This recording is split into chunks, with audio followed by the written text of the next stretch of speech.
we of course are in this room that had that reverse gravity acid trap.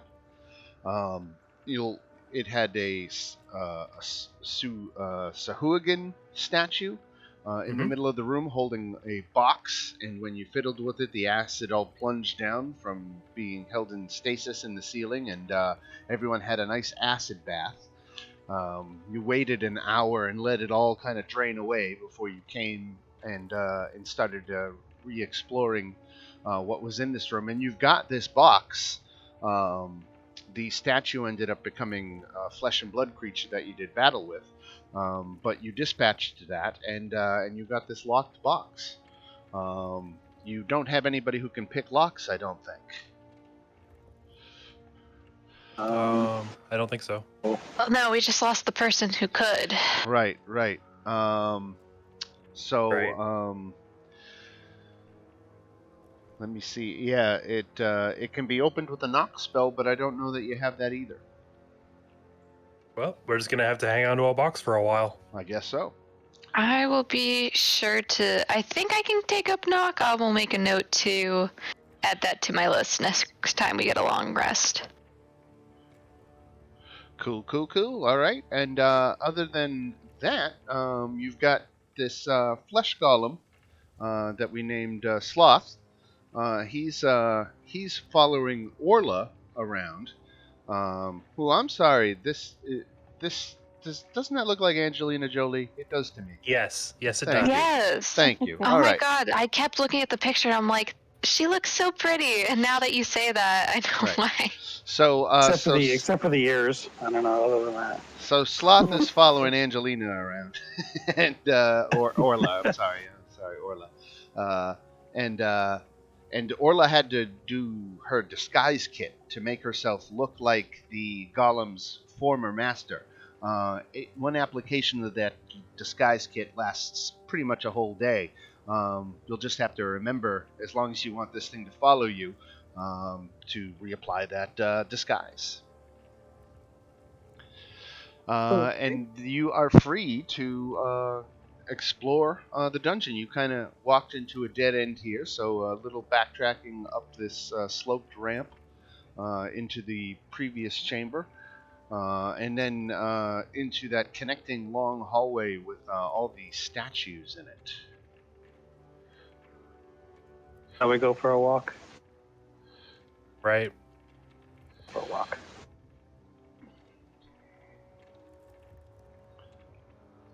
Let's get out of here. Am I leading? I will say that trap was actually so smart. Like, we thought we were being so clever by standing back a couple feet. I know. You Weren't just far back enough. Huh? Everybody stand underestimated back. the volume of acid. Yeah, exactly. I mean, it said it flooded the room to a depth of 5 feet. That's like deep. Yeah, that's a lot of acid. Yep. I may need some baking soda.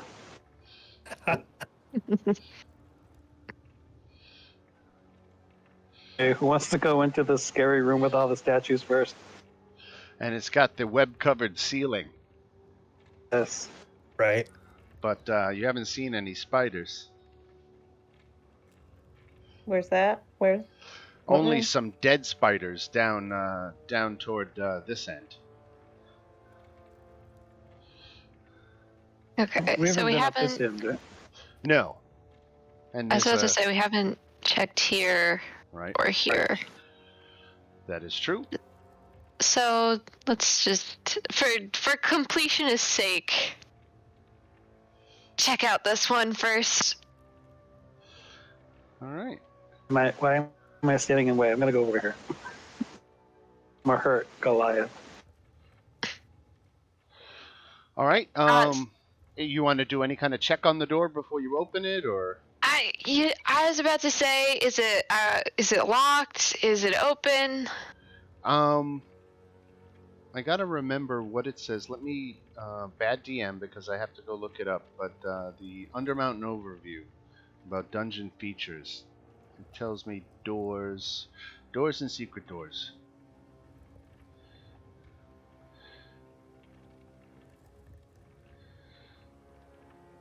Okay, not many doors in Undermountain have locks, but those that do sport locks of masterful craftsmanship. When confronted by a locked door, a character can. So I'm gonna guess it would say it was locked. If it was locked, and it doesn't say either way, so we'll say it's open. Okay. First things first, if it's open, before fully opening it, I'm just gonna see if I can hear anyone, like get a sense if there's like movement Right. behind the door. Right. No. It's all quiet back there. Okay. Quiet and Very dark. slowly, I push the door open with my staff, All right. peek my head down, and just start like, okay, coast is clear so far. And very slowly take the lead. Sure. You want to make a stealth I'll check? come with you, Nethka. Sure, I'd love to take a stealth check. Oh, damn, my stealth is not that. Oh, okay. Okay, pretty good. Just to see if I can get down to the hallway and just peek my head around. Okay, so that opens up down to a bigger area. And what it opens to, you saw racks and cobweb enshrouded rows of old weapon racks, many that have collapsed under their own weight. There was a door in the south wall that had a hand axe embedded in it. Why would they put a hand axe embedded in the door, you said? Yes. this Okay. door here? Yes. Alrighty, that's not concerning. It's concerning to me. Let me see if I have a. No, I do not have a good investigation check. Can I make an insight check to see if it's like a handle or if it was like somebody threw it? That would be more investigation. It would. Okay. I mean, I have a 1. I can just. Yeah. I have Let's roll with the proficiency, I'll give- investigation. I'll give you help. I have proficiency. I'm curious about that. So, it's hard to tell whether someone swung it, overhand and embedded it, or they did it as an axe throw. You're not able to really determine which it was, and it might not matter at the end of the day. Okay. I just thought possibly, axed in a door. Maybe it's a, nice little handle. Sure, like something like that. You want to wiggle it and pull it out, or anything like that? I'm gonna say no because I remembered what happened last time we randomly picked up a weapon. I don't need a little hand axe stuck to my hand. Can you describe what else is in this room again, Dan? I wasn't all the way in the room when you were reading it. To answer Orla's chat question, do we have a list of our bag of holding? Is this party treasury show what's in the bag of holding? So I added that stuff starting last week since Since Titan had he was yes, keeping Titan, thank he you. was Since keeping Titan a log, wasn't right? here, so this is the stuff from last week, but I don't have the stuff from the first session.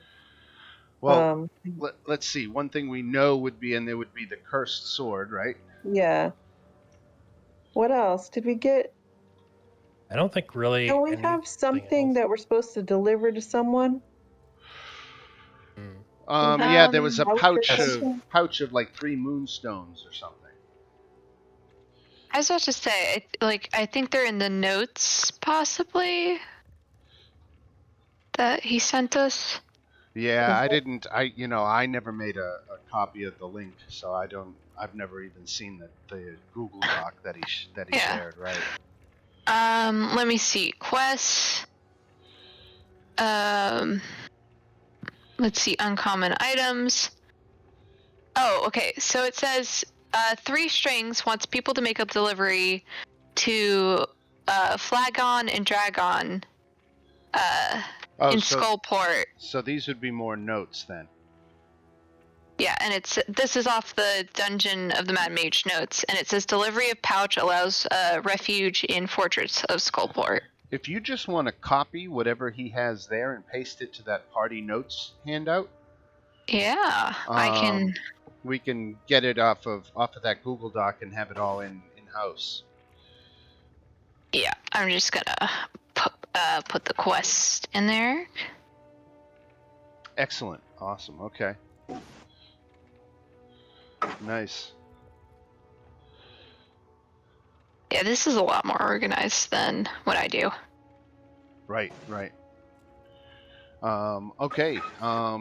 So that's everything from the Google Doc. We've pretty much got, I think, everything in the bag of holding here. Is there anything that is being held for other people so that they're not encumbered? I know we had talked about that too. I like think extra did rations. everybody put all their rations in there and backpacks, and it says Yeah. it's got Yeah. like 30 days of rations, the 3 backpacks in there. Yeah, pretty much dumped everything in there that I don't need actively at any given time. Right. And I guess we have to, because Titan actually got that bag of holding as part of his artificer class, I think.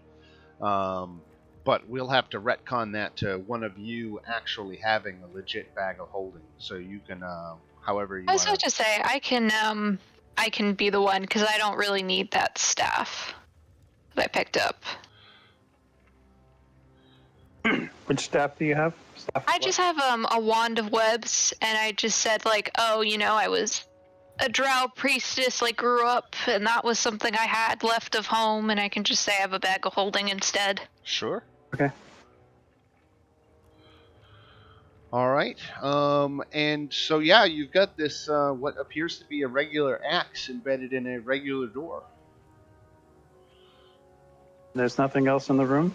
No. I mean, again, the room is got cobwebs enshrouded weapon racks. That's what's in the room.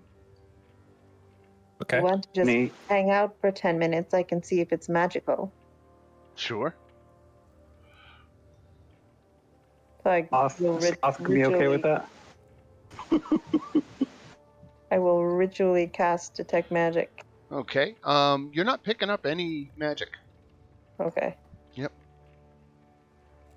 I bet it activates some sort of mechanism or maybe a trap. Anybody Not want magic. somebody grab it and try? How about sloth? If we all move Sloth out. is a good idea. Perfect. Okay, now I'm moving like way far away. What about the would this be a good place to use the Wand of Secrets? That detects the presence of secret doors only, though, right? Is that how that Yeah. reads? Yeah. This seems like Like, an awfully maybe this is- large room for just a little. I mean, I guess. You're thinking that's a trap door, but somewhere there's a secret door that we can use instead? Maybe. Yeah, interesting idea. I mean, just we know we're going to be resting at some point. I think after the next encounter. I think we're allowed to take a long rest after one more, right? Right. And Yeah. it regains expended charges daily at dawn, so we can be pretty liberal with its uses. We Good idea. More charges. Arla, what? I said this would be the second use, right? Yes, this would be number 2. Yeah. Yeah, I think yeah, why not? Okay. So, Why? Who's measuring around me? I'm getting nervous. that was I was doing the wrong. Who am I? Just the radius of the wand. Oh, Leela's on the same token. There we go. That's what I should have done. 30 foot. Right. Pretty much the whole room. Yeah, that covers more or less this room and a little bit of the hallway. If you see, I was gonna say, if you slide to your left, you get some of the hallway too. Sure. All right. Let me look up the wand just because I want to make sure. Yep.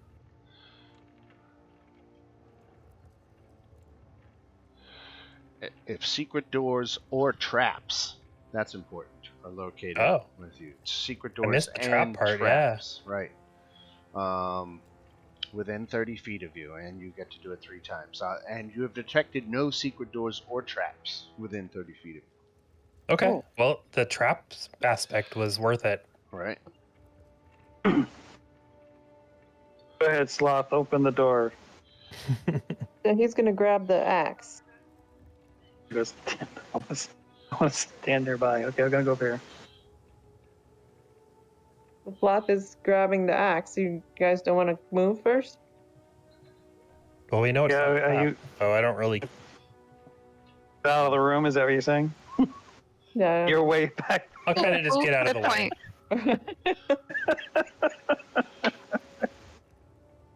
Leela's pretty confident she's going to stay right Okay. there. All right. He'll grab the axe and Luis is yank. too nosy. Okay, the Try to pull axe it. comes right out the door, and nothing happens. Okay. All right, let's have him open the door. That wasn't very interesting. Okay, Nope. Sloth, open the door. Behind the door is a 1 foot thick, 5 foot diameter stone sharpening wheel set into the floor. It's got pedals that look like they turn the mechanism. But by appearances, they seem to have seized up with age and will no longer function.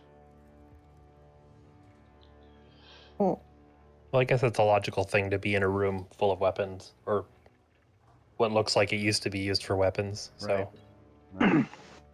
sure. I'm starting to see why people can play this campaign for 6 months and only be on like the 3rd or 4th level, though, because you get so paranoid about absolutely everything. Yeah, exactly. Simple things have to end up taking 15 minutes because you just got to cover your ass, cover your It's bases. a dungeon. There's got to be traps everywhere. Right. Let's say we had a room fill up with acid, and then a statue come to life. Right. I think we're traumatized enough. Right. And a And sword. some snake throne attacked me. Right. yeah. Yeah, that was nasty too.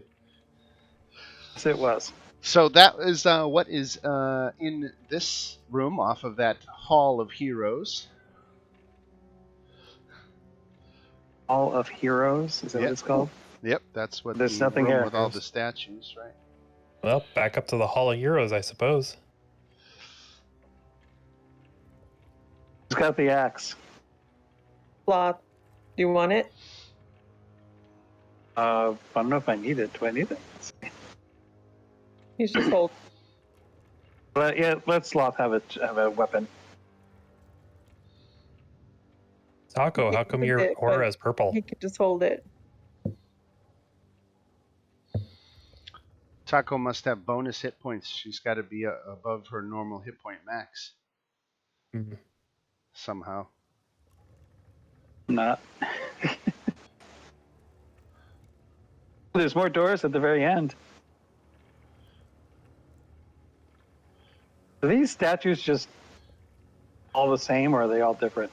Let me scroll back up, and the life-size granite statues of human warriors facing inward stand atop 2 rows of pedestals that run through the hall. The hall holds 38 statues, 19 in each row. Their nameplates have been severely chipped or defaced, as have many of these statues' features.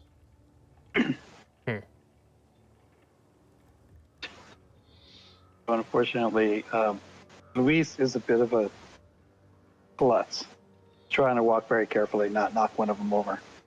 Right.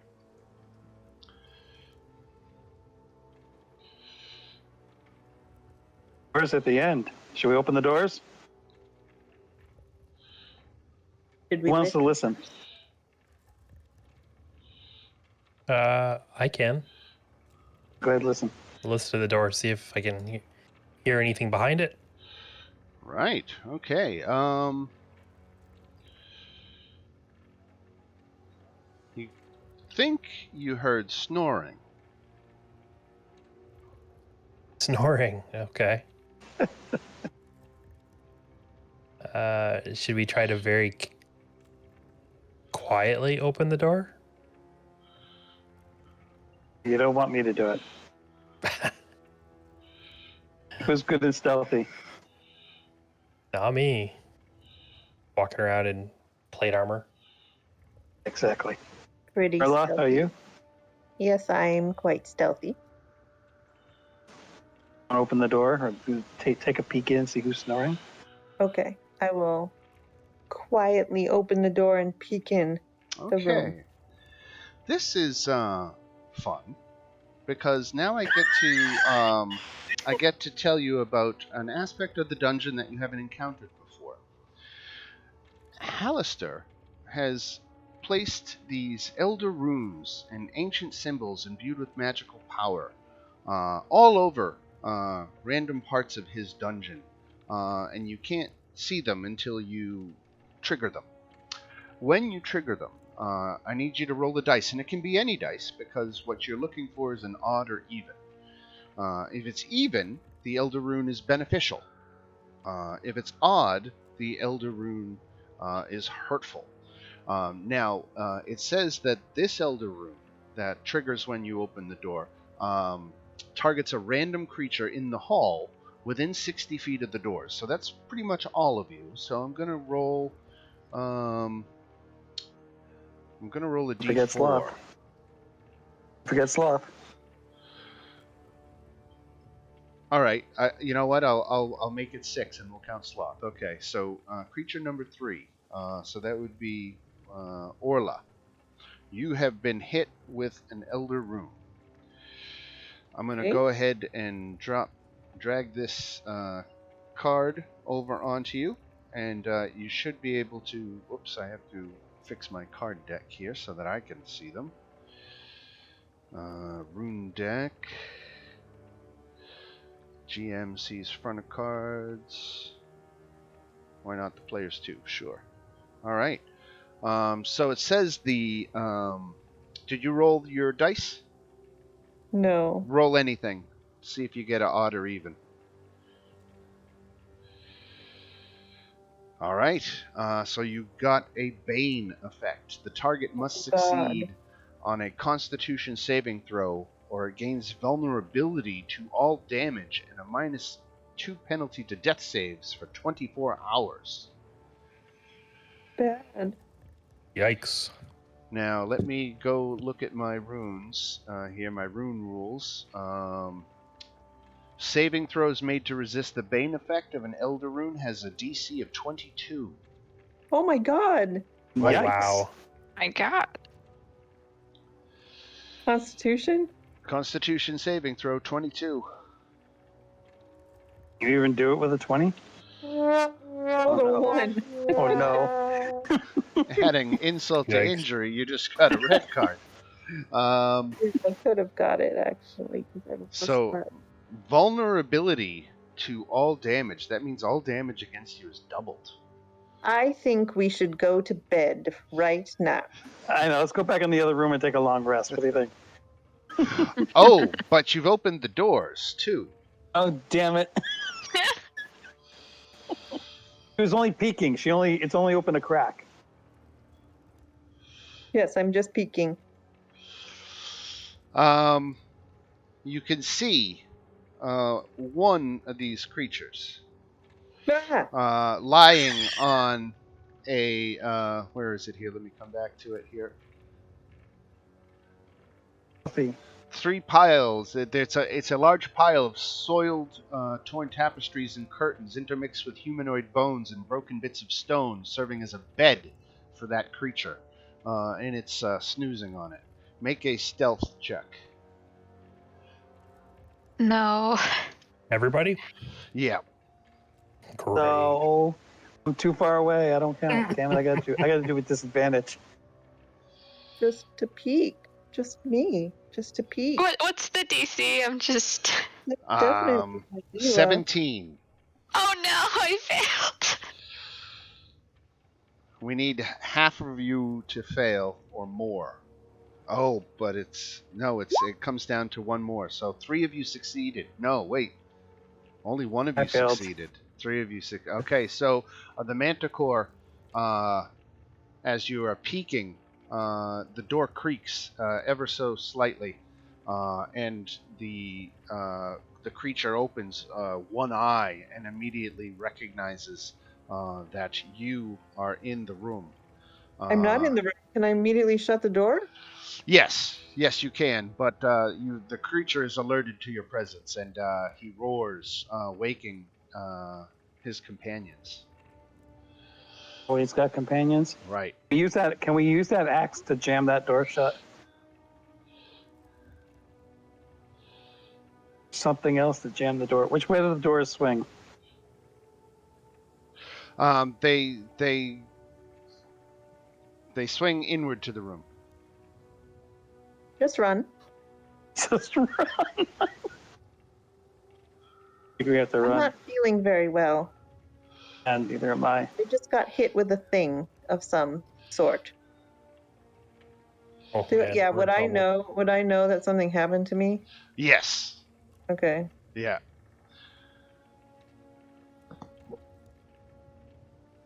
So the doors swing in. So can we put Sloth on the back of the door so if they try to pound their way through, he'll be able to hold the door for us? I don't know that these things are necessarily going to chase you outside of the room. Okay.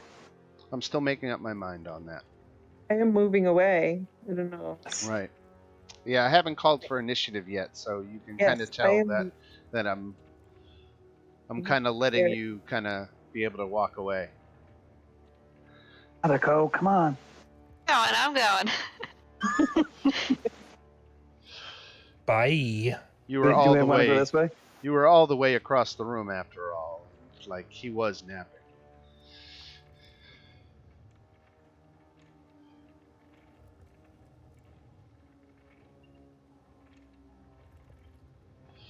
So where to now? Good question. Not there, at least until we've rested. So can we actually go down in the room we were in and take a long rest? It's simply not enough time. I would have to do some kind of random encounter that you would have something happen, at least a check of something happen, to see while you killed time while you waited to be able to long rest. Yeah. I mean, we could come back and into the throne room. I mean, I'm looking at all you guys, and you're all kind of close to full hit points. What are you so afraid of? Orla has got to take double hits. I'll play Marizda. We're not terrible. I just don't really want to fight these things unless... Orla isn't a frontline fighter anyway. She should be way back, in a defensive position regardless, so... If you're willing to play Marista, I mean, I feel a little better about that. So we're getting pressured by the DM to fight.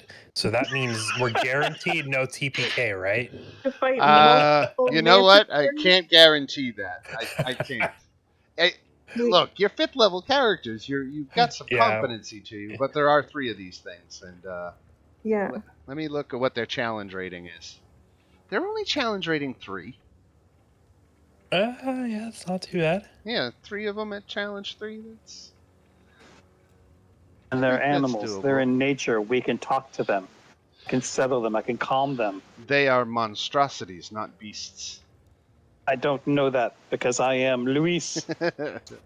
Oh, breaker. To say it once. Come on. What do you say, guys? You want to go take care of the cats?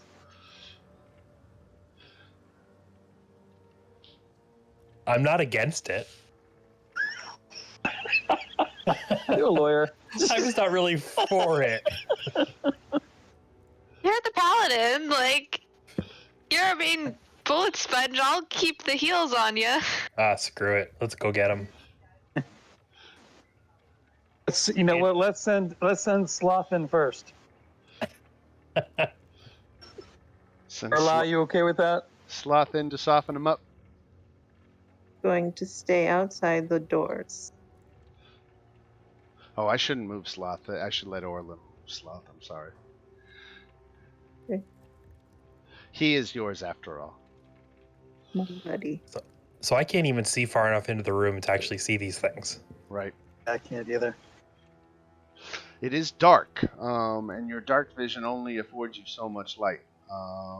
This creature has dark vision for 60 feet as well, so maybe that can explain why he didn't charge, because I didn't really take that into account before. The door is like 70 feet away from where he is, but there's others that are a little closer, so... I mean, they probably would have seen because I have the light spell Yeah, on my crystal, right. so they would have seen a glow at least.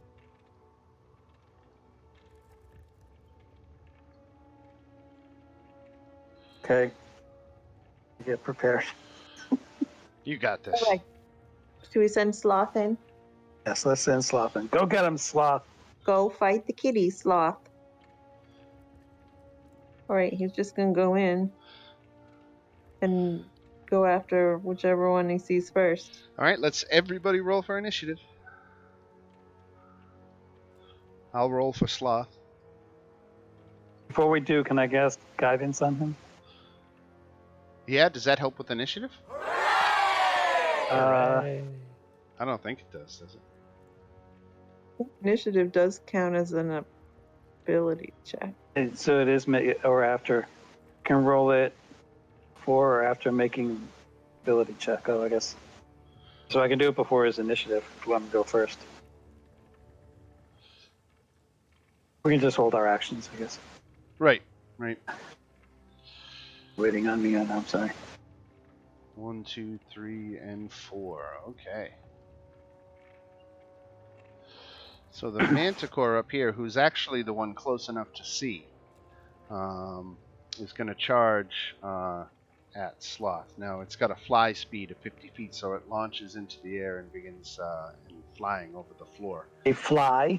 Fly Yes. speed. I missed that part. So all of a sudden I'm like, what? 5, 10, 15, 20, 25, 30, 35, 40, 45. So he gets up to Sloth, and he's got multi-attack. He makes 3 attacks, 1 with its bite and 2 with its claws, or 3 with its tail spikes, which is a ranged attack. But he's going to go straight for the claw bite.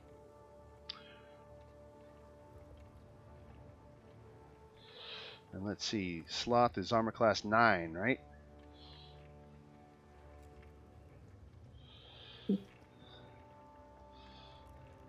So I'll record Sloth's hit points here. He took a hit for 6 and a hit for 4, so 10 points of slashing damage. And then we go to Leela. Let's go. I'll bonus action hex him.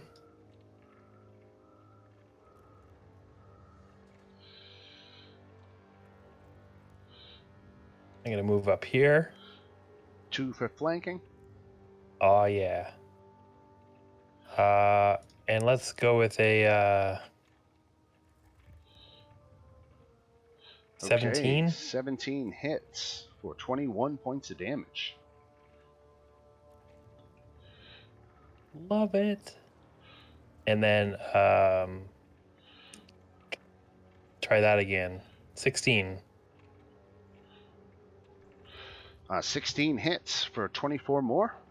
Yep, you got Holy it. Macaroni. Wow. All right. Hell yeah. That's Let's see. What are you, a paladin warlock?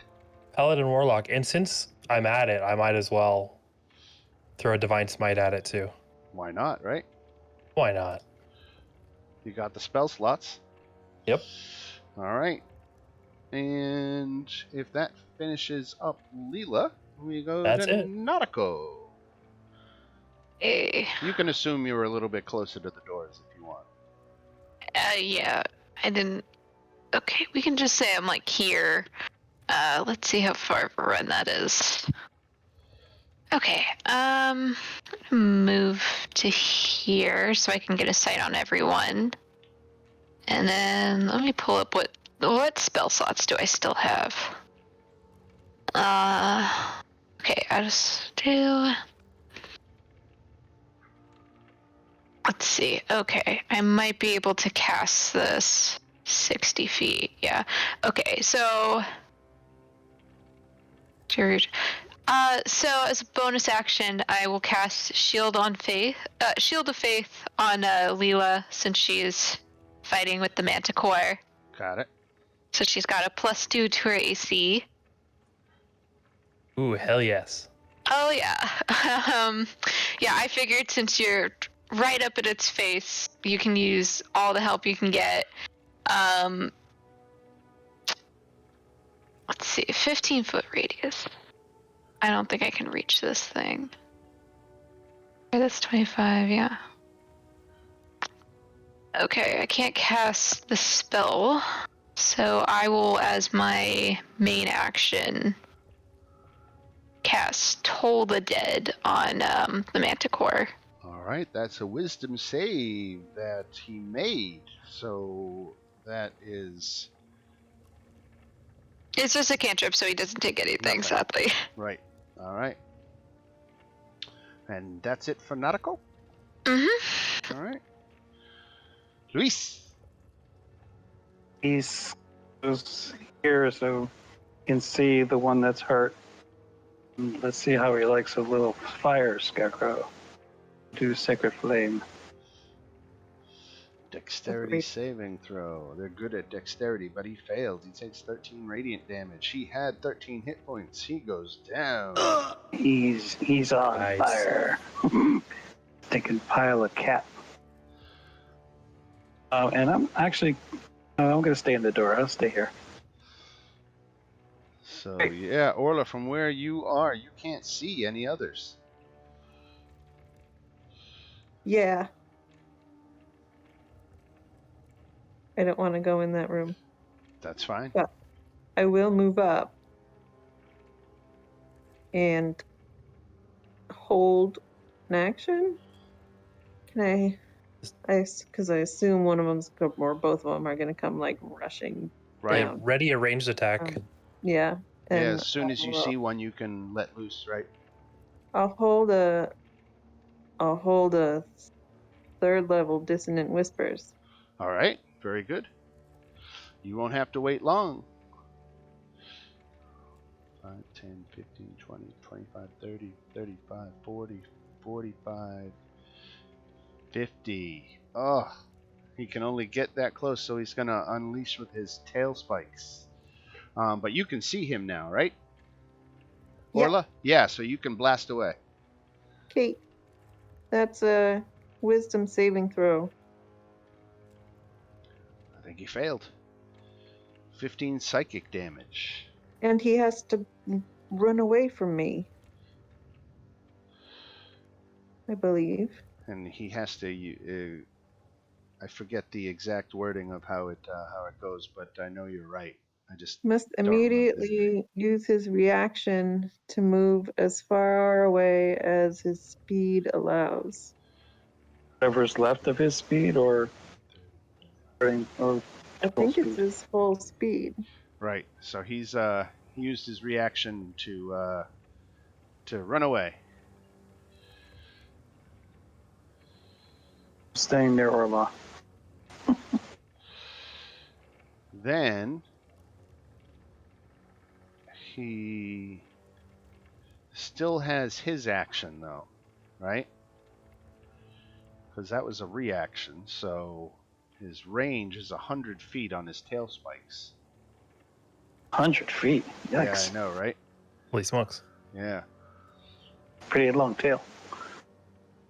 Wow, that's a lot of There's us. 4 of you in his range. We'll randomize it. 1, 2, 3, 4. Coming at Sloth. 3 tail spikes. All 3 hit. Sloth. 19, Oh, 27 Nice. points of damage.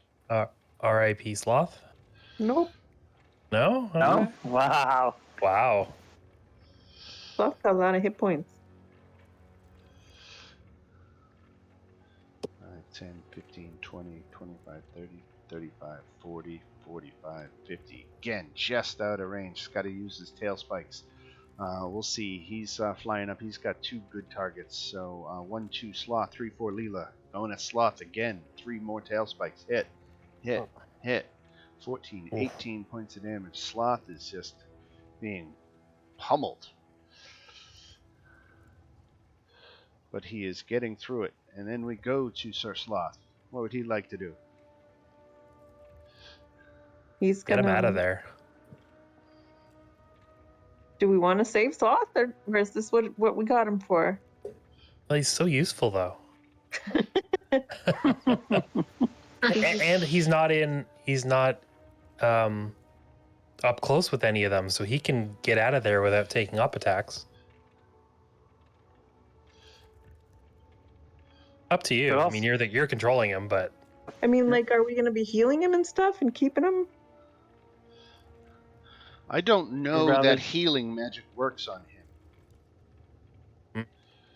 So I might as well just let him go until he's gone, I guess. But there's this. So I think to heal him, he has to get charged with electricity. He doesn't respond to healing potions like a mortal creature does. Interesting. Can heal him. If you've got a cantrip that does lightning damage, then you could just sit there and say, I can just sit there and charge him up. Right. That's hilarious. Battery. Right. Okay, do we want to keep him or not? I think he's useful. So unless he happens to die. Okay, come on out, Sloth. We'll bring him out and we'll put him behind a statue. So okay. I don't know if that gets him any cover, but all right. And Sloth has retreated. We go to Lady Leela. Okay.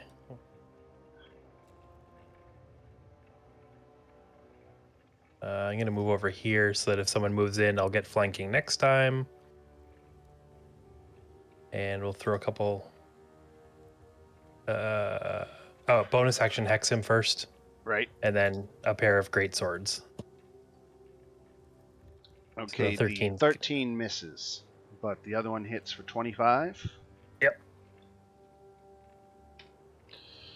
All right, Nautical. Okay. Now that I can actually... I wasn't mute. I thought I was muted. Wow, that's embarrassing. That's why I stopped, because I'm like, oh wait, shit, did I not unmute? And then I muted myself. So I can get to here. Well, let's say here. Yeah. And then I should be in range. Yeah. What's your hit point max? I accidentally am over from my rest. So I was just adding, and it went to like, if you click on like the health when the little green circle, if you just add, it'll go over. So it's 33, but I was at 34 because I had healed so much from my hit die that it went over for some reason. Gotcha. Like it didn't just stop at 33. It's like, oh, you have 34 hit points. Right. And I just realized looking at that. Let's see. Wait, we did rest. From our previous like short rest. Right. Okay. Let me see. Oh, I'd have to drop the Shield of Faith. All right. I'm gonna cast. Who was that on? That wasn't Sloth. That was on. No, Leela? it was Leela. Right. Yeah, it's Leela. So I'm gonna keep that on, because I have Spiritual Guardians, but I'll just cast Spiritual Weapon instead at a 3rd level. All right. What do you want? An axe, hammer? I'll go with the axe. Axe, hammer, sword, mace, right? Yep. I'll just say an axe, and I'm gonna like drop it here and have it attack this.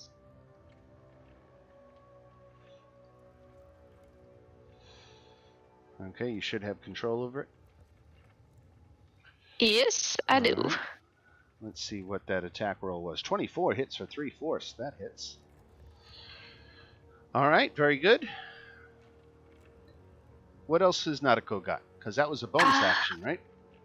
It was, and I'll just, on top of it, yeah, I'll just do Sacred Flame. And that's So that's a dex save. 20. Damn. Okay. All right.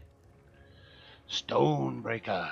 It's catchy, isn't it? Believe it or not, I was going to do the exact same thing. As a bonus action, I'll do my spiritual weapon. Okay. What would you like yours to be? You can be a hammer, mace, or sword. Ace. Mace. All right. That way we can tell your spiritual weapons apart. Controlled by Luis. Okay, you can move that now, Luis. Okay. This one's gonna take it. Move there. All right. 15 damage. We'll just move you down one. 15. The card, but I'll take it later.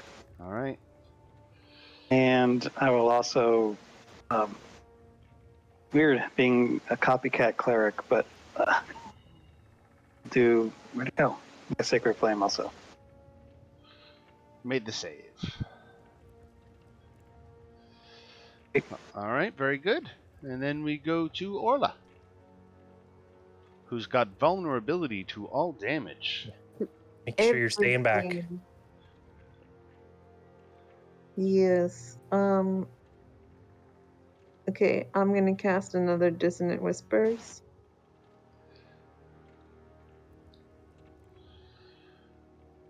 It's a wisdom save. I think he made it. 16, yeah, he made it. So he takes half damage and doesn't have to flee. Does not move, but he takes half damage. So that's 10 points of damage. I'm going to move over here. All right. And if that's it for Orla, we go over to this mean old Manticore. 5, 10, 15, 20, 25, 30, 35, 40, 45, 50. Got you in flanking.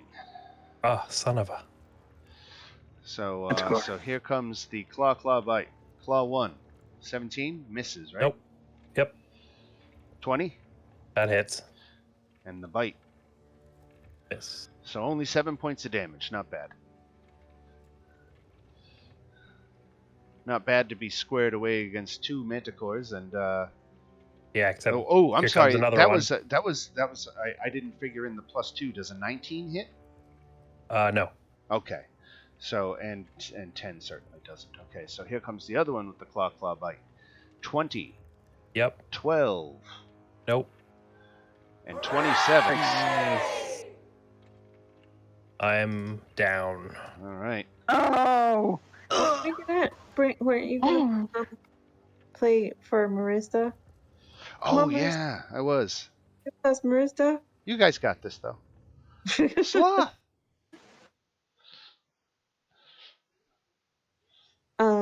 I guess.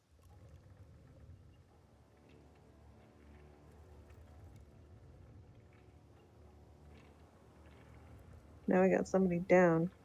I guess. I'm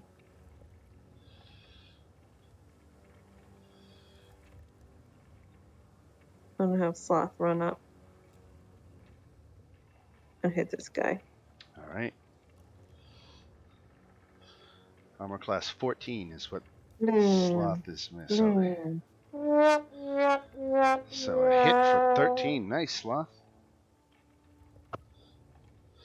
And we got Marista in the initiative order now. She's late to the party, but 1, 2, 3, 4, 5, 6. She kind of gets up and she's gonna.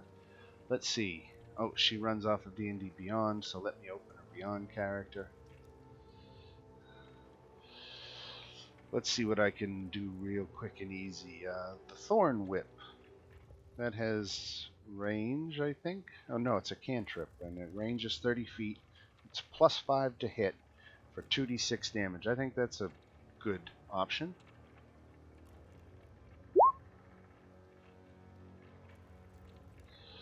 So Marista's Thorn Whip hits for 9 damage and takes out that Manticore.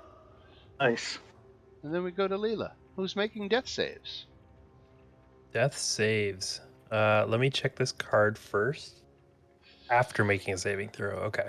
Right. All right. D plus D12. Nice. Nice. Success. A success. Very good. Natiko. I guess you can drop concentration on that Shield of Faith. That was another question I was going to ask is, does that drop? Because it's her spell, not mine. Yeah, as long as she's concentrating on it, it's still in effect. Yeah, I was about to say, I will continue the concentration simply because, like... But feel free to drop it if you need it. Well, I was about to say, like, the only other thing I would really want to cast is, like, Spirit Guardians, and that's, like, a 15-foot radius. But, yeah, I will drop it, but I was thinking of just keeping it up if you're in that tight spot, but let me just move first. Okay, okay, I can get there. That should be... No, how far is this? Okay, I gotta move another. Forget about your spiritual weapon, too. Yep. Thankfully, I'll move my spiritual weapon to attack this guy. But I'll drop the... Just making sure this isn't a bonus action. Nope. Okay. So I'll cast Spirit Guardians. Okay. Does that put him within 15 feet of you? Just barely. But it does. Yeah, it's at least from where I'm counting, yeah. Right. That's... All right. So now that is on the start of their turn, right? Let's see. Appears is halved. When the creature enters the area or starts its turn, they make a wisdom save. On a fail save, the creature takes the radiant damage. Yeah, so it's on there, but in the meantime, the spiritual weapon will attack in the meantime. Very good. Yeah. And since it's a level 3, that's hits for 5 damage. Great. So at least Leela has some, buffer for right now. Right. All right, Luis. Luis is going to move his spiritual weapon to that one. Since I'm still new at this, that means I re-roll the damage, right? Yeah, re-roll the attack, right.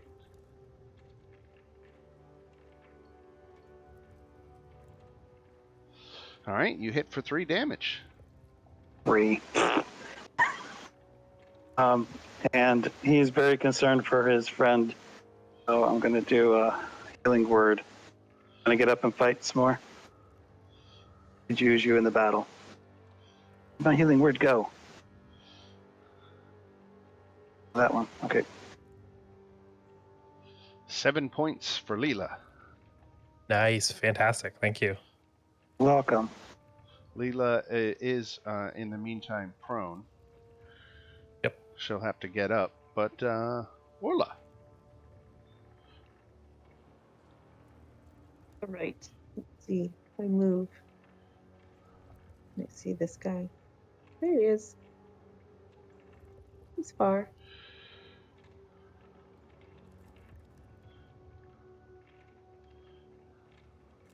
Not that far. Good. Like that.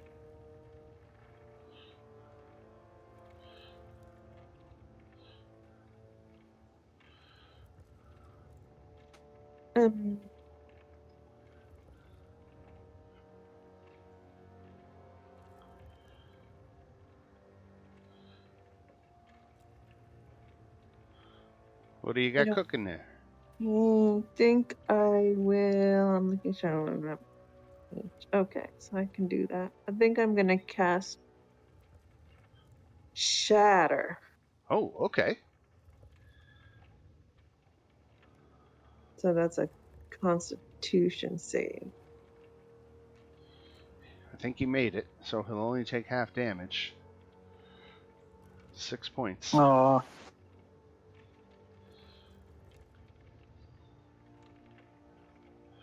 And this Manticore is gonna move up and attack Nautico.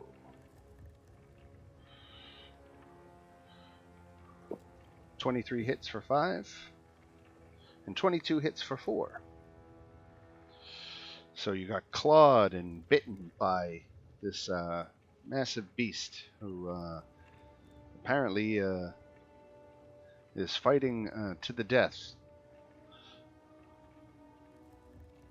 Oh wait, it started its turn in my space. Oh, right, it did. So that is a wisdom saving throw for the 10 damage, right? Mm-hmm. So he failed and he takes 10 damage.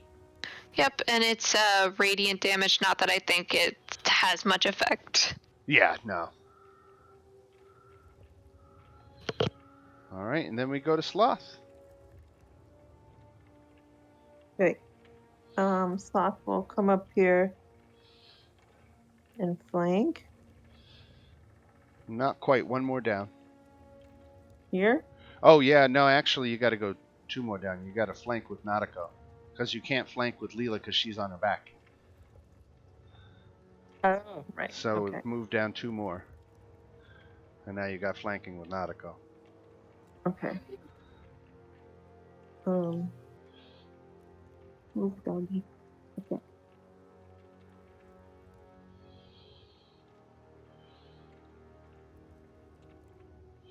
Okay, attack 1 hits for 11 and attack 2 misses. So that's a fit. Does a 15 still miss? Oh, right. Thank you. Yeah, 15. No, 15 hits. You're right. I'm forgetting my own flanking rules. So 14 more. 13 is a miss, but 15 is a hit. And he is very damaged now. And we can take this away, Marista, with her Thorn Whip.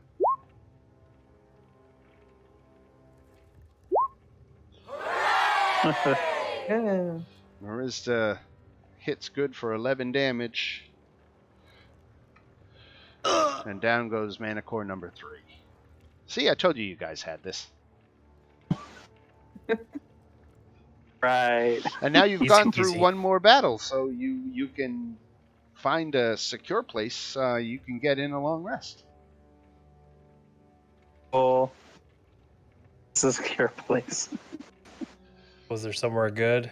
This is probably as good as any, I think. This big ass room with like Or maybe like 5 doors. in here. Yeah, like what? No of the doors. Yeah, let's go down there. Agree.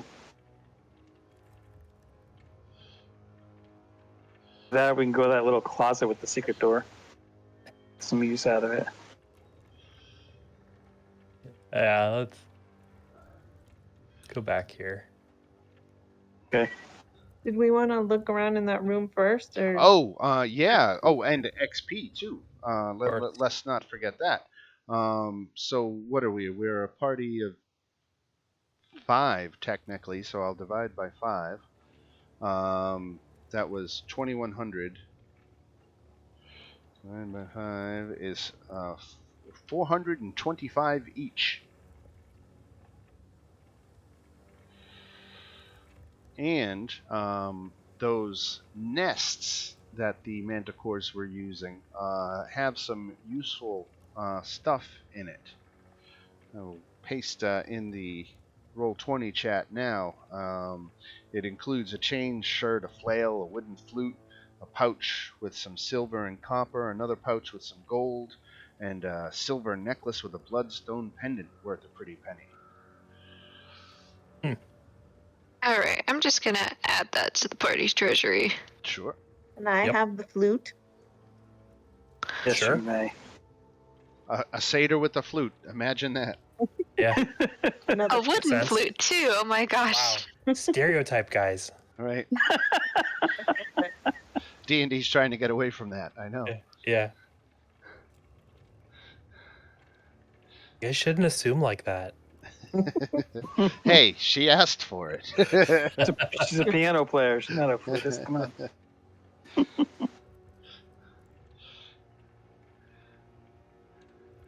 So you're going to go back to that armory room? You thinking that's your best bet for an uninterrupted long rest? Yes. All Yeah. right. Oh, I think so, but everybody agree? Yeah, probably. Makes sense. And it's close by, so we don't have to go too far.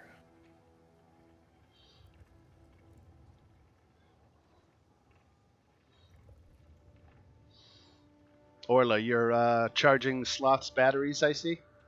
Yes. How do you do that? I cast Shocking Grasp on him over and over and over again. Okay. It works, It's a cantrip too. That's good. Right. Unlimited.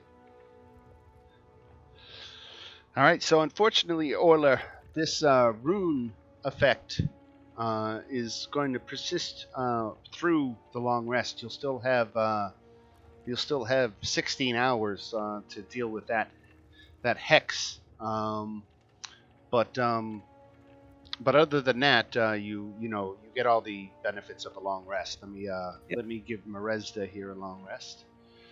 Take long And rest. how long has it been since we got Sloth? Because I don't know. I'm gonna just keep track of when I need to do my disguise again. At this point, we'll say it's been half a day. Okay.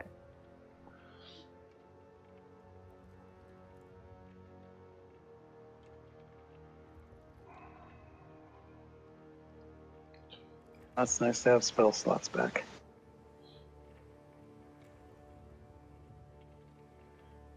Gained 1 Wand of Secrets charge. We have 2. So we've got 2.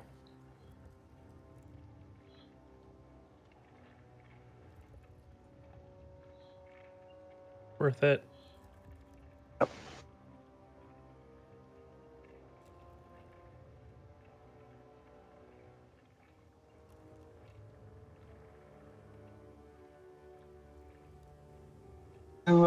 The Shield of Faith, is it additive? If Nautico did it and then I did it, would it be +4?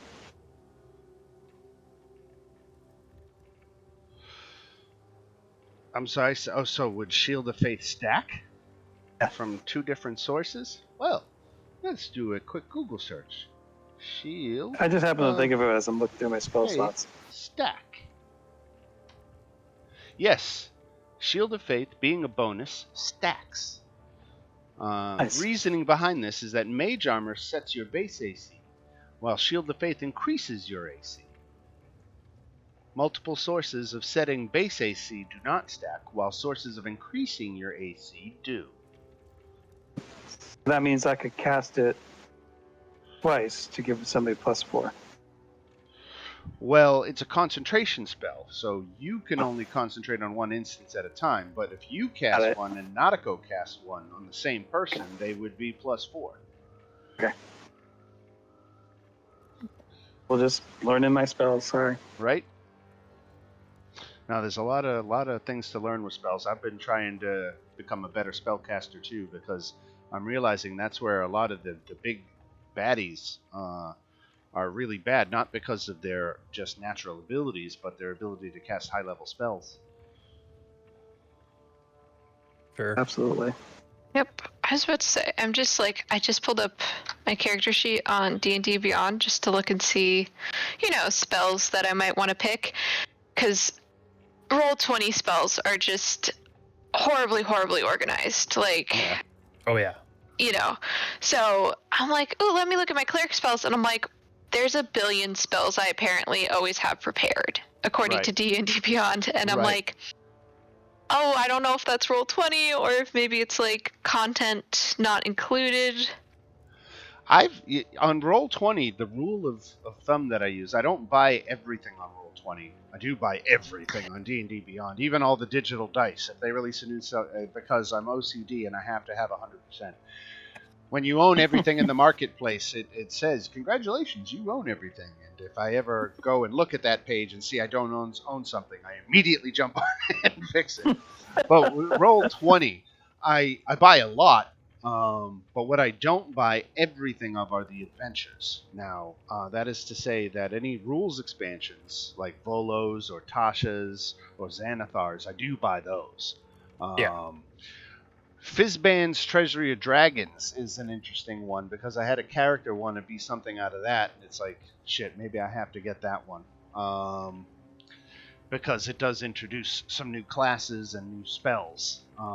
So I think I'm going to have to probably get that one next. But other than that, if there's... Oh, you know what? That might be it, because I'm pretty sure I got that one, and that's probably where it's all popping up from. Fizzband's the very new book that just came out, right? Yeah, I think I just bought it, but it's like most of my spells are here, but like this might be Tasha, is that it says I should have Lehman's tiny hut prepared. Yeah. Oh, And that's awesome. that is very frustrating because we don't have to worry anymore if I have this spell about where we're gonna camp. Right. Yep. Mm-hmm. Right. It's an untouchable tent that we can all just chill in wherever. Now I do, if that is from Tasha's, I do have Tasha's. So you should be able to find that spell on Roll20. Oh, I know it's on Roll20. I just am frustrated because Roll20 didn't put it on my character sheet, and now I'm looking at D&D Beyond, and it's like, yeah, you always have this prepared. Ah, I see. Yeah, class spells. All right. Rebecca, as a cleric, we can change spells at a long rest. Only when we level up. No, we do it at a long rest. Yeah. Yeah. A long level rest, I up can only, change my I think spells? it's mostly just Warlock. Yeah. Because that's what it was mostly for a long time. All right, so I should look at my spells. Don't wait for me. Well, I'll do that while we're moving around. Cool.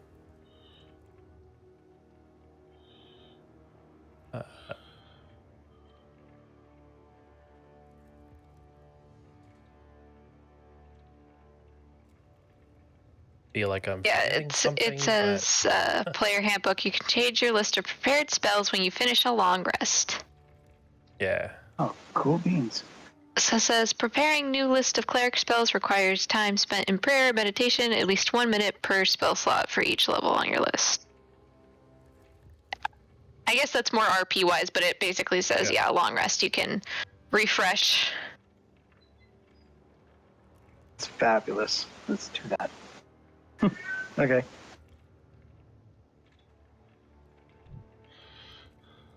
It says I've got 8 out of 7 spells. What does that mean? I need to ask you all a question. Let's do a quick poll. How many of you think my wife should get me the ice cream out of the prison? Should get you what? Get your Get you ice cream. Ice cream? She's saying I shouldn't have the ice cream for some reason. Because I had Taco Bell. So, okay. Well, you can't have Taco Bell without some sort of dessert. Right. Taco Bell warrants dessert. Just to get the weird meat taste out of your mouth, if nothing else. Right. What kind of ice cream are we talking about? Ben and Jerry's. Yeah, you peanut have to. butter, You have to. Peanut butter half baked. But I can't shovel food into my face while I'm talking with you guys. That would be. Oh, sure you can. That's never happened before, has it? Oh no. I won't do chips anyway because they're too loud. Yeah, right. All right, but you guys are all rested up. And as soon as you want to go out and start wandering, pick a direction, and I'll tell you what you run into. Well, back to the Manticore Room, I think. Yeah, there were 5 doors. Oops.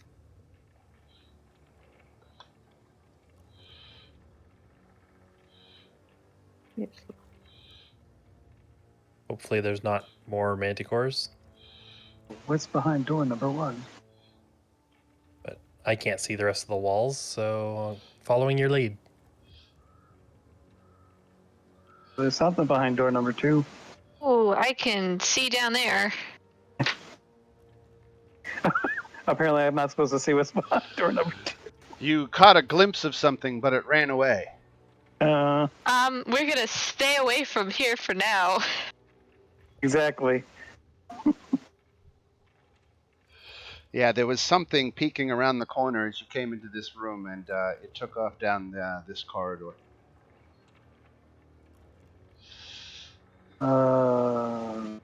Let's start at the bottom and work our way up. Do you just want to do a random 1 through 6? No, we're all standing 5. at the bottom, so we might as well. Okay. Sloth, but who wants to listen? Orla, you're good, right? I'm not very good at that. I can try and make a perception check. I'm not bad. I just need my character sheet to pop up. Hold on, I gotta refresh the page. It's not loading for some reason. All right. Something really weird. I seriously have more prepared spells than I have slots. Why is it letting me do that? I have 8 prepared slots and spells out of 7. Yeah, that is weird because usually it like grays them out once you have Right. everything. Oh, I have. That. Maybe it's spells with something that I have. You have some magic item that gives you an extra spell slot or something? Unless my moon goggles could be dark vision. The way I like that one's pink and one's blue. Very snazzy of me. Okay, I got my sheet to load.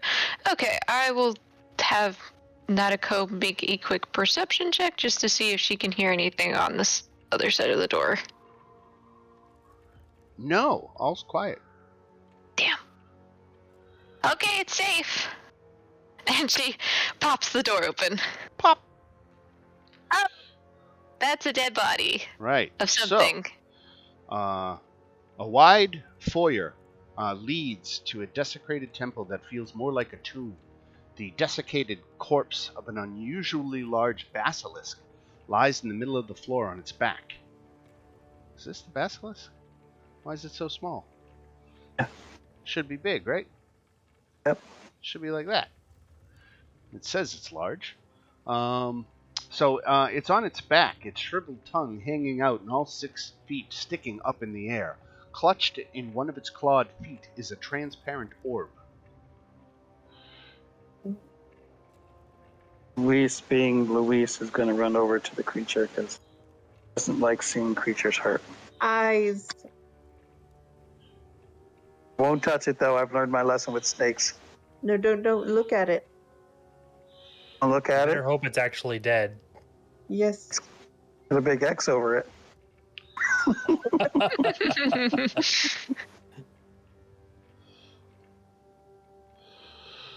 Okay. It looks like a dead basilisk, guys.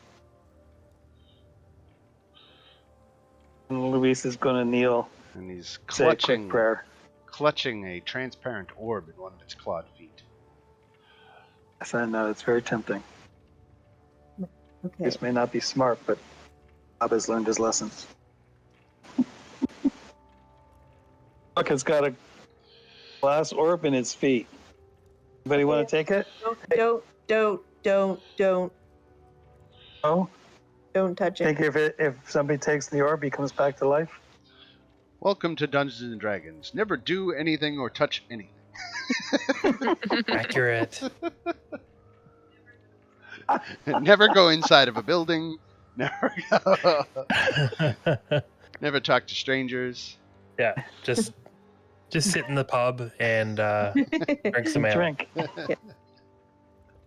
Meredith and I have played with a guy who's complete opposite theory. What, just open everything, touch everything? Oh, it's what you're supposed to do. Right. All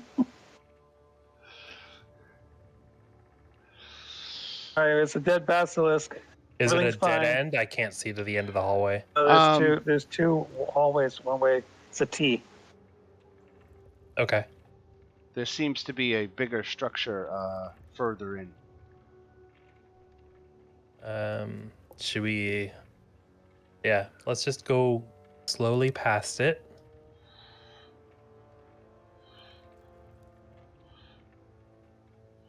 Or dead basilisk. Shall I healing word it? No, you shouldn't healing word it. Okay, I won't do that. That's a terrible idea. It's just a Luis joke. It's okay. Left or right? I was heading to the right. Okay. Works for me. Why? Hmm? I don't know. Did you always turn right? Isn't that like a NASCAR thing?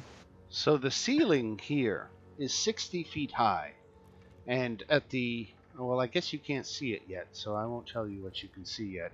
There are alcoves along the walls that you can see, though, that There's one looks down like here. they once held statues, but 5 of them lie toppled and smashed to pieces on the floor. The 6th statue, located in the middle alcove of the east wall, remains intact and appears to be made of glistening black stone.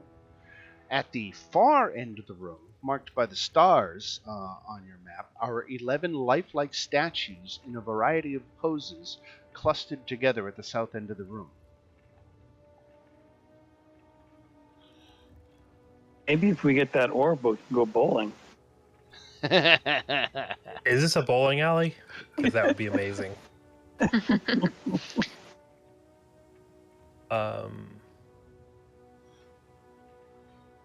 Shut the fuck up, Donnie. Chris got the Classic. reference. Yeah. Am I the only one here who follows the goddamn rules?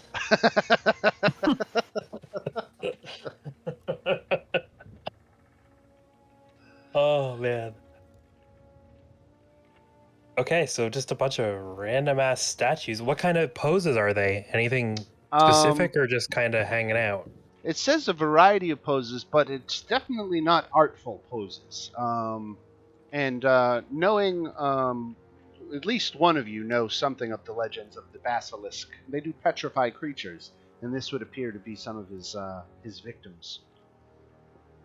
Okay, so this is like the basilisk's den Right. or something. And that one there, I think you just pinged it, Orla. That is the one statue in an alcove that is intact and appears to be made of glistening black stone. Okay. What are the other statues made out of? These statues are intact. The alcove ones are all smashed to pieces, save for this one. But are these the same material as the one that's still intact? What does the basilisk turn him into? You can't discern the features of the statue because of this glistening blackness that coats the statue. Okay. So what the hell killed the basilisk? So it was just This random is- adventure. Level 1, where there are... you found a giant snake skeleton in the Pillar Forest, remember that. And, that presumably was, something slaughtered by another adventuring group, maybe a few months ago, or maybe 100 years ago. Yeah. Yeah. Did you say we can't tell what this is a statue of? It's a humanoid, but its features are all, it's got this. Have you ever seen those, what are they called? Ferrofluids? Where it's like magnetic black goo. Oh, okay. Yeah. That's what's kind of happening on this statue. Covered with goop? A black sheen. That's weird. Has anyone seen anything like this before? Definitely no. This is not something that I've ever seen out in nature. On the mountains, that's for sure. If we wanted to, would this be... If it's a black goo, could I make a medicine check on it to see if it's, natural? Well, that would be more nature. Oh, it would be more nature. Okay. Well, I guess by natural I meant, if it's human, if it's, bodily fluid. Or something. Is it blood or something? Okay. Alright, just bear with me. I'm trying out beyond 20 right now. It doesn't appear to be blood or any other naturally occurring nothing representative of any kind of humanoid biology at all. Not even animal biology, really.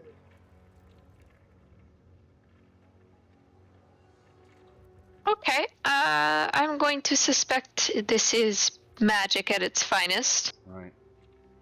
Can I try to like prestidigitate just like a bit of it, like its big toe or something, and see if I can kind of like vacuum it off?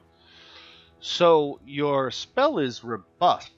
There seems to be a kind of like a static shell hugging the organism, and so you didn't get through.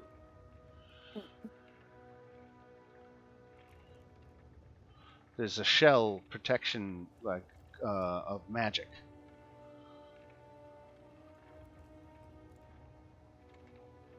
Hmm. Does anyone know how to dispel magic? I'll die.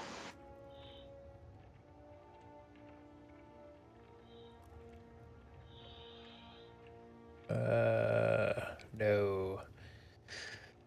Do you know, we called him Sloth. Remember in the movie how they would give Chunk something to hold so he would drop it and break it? Right. Just so you know, that's Luis. I If you'd like, I was go ahead, Bob. Finish your thought, please. I was going to say, so if you'd like him to do something with the statue, he's probably going to accidentally knock it over. I'm reading here a little more detail about the statues that are collected here to the south. The assembly of petrified creatures includes 5 unfortunate adventurers, a male human, a male half-orc, a female elf, and 2 male halflings, and 6 unlucky monsters, 2 kobolds, 3 goblins, and a carrion crawler.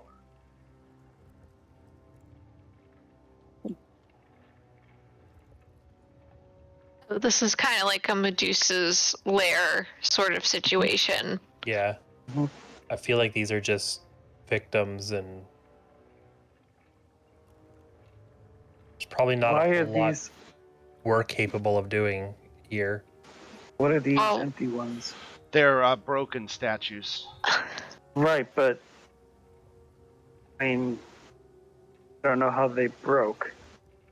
I was about to Why say, that's I the think amount. I'm getting the sense of a dead basilisk. Maybe there was a fight and somebody beat it, and this was just kind of the damage from that fight. They all fought as a group. Well, I think something killed the basilisk, so I think, His victims probably accumulated over a number of years. All right. If you guys don't mind, whoever has the sword, I mean, I can go do it. I'd like to cut off the basilisk's foot that's holding onto the orb. Okay. What are we trying to accomplish? I'm trying to figure out what this is, why it's hidden by magic up into the basilisk, and why he's still holding his orb. That orb. I guess we could just leave the room and not worry about it, Yeah. but that's Makes you bugging wonder me. why no one has ever come through here and taken the orb. Yeah, wait, is the statue invisible? Nope. It's not. Okay, damn. Because I just realized one of my spells was see invisibility. I don't know why. Oh, it's always prepared. That's why it's on there.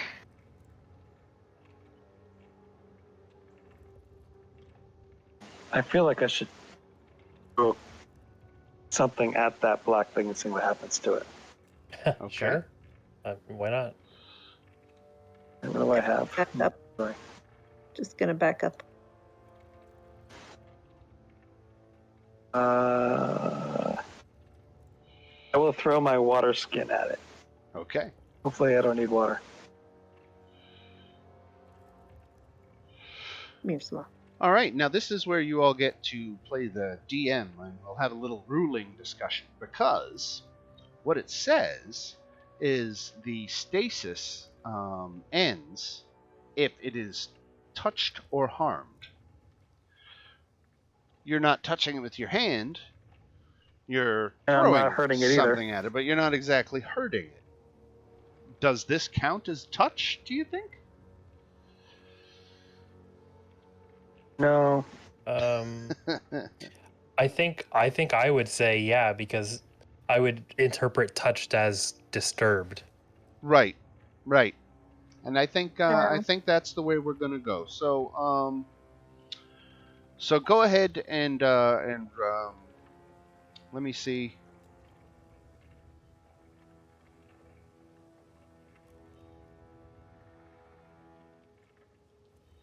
Okay. Marla, where'd you go? It's just a water skin. So roll for initiative. Oh, damn it. It's never just a water skin.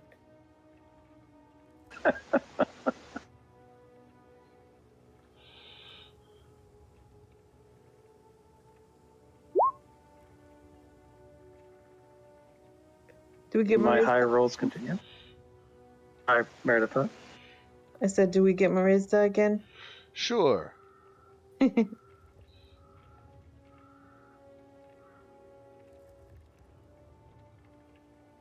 Where did I leave her? Oh, I left her way back in the armory room.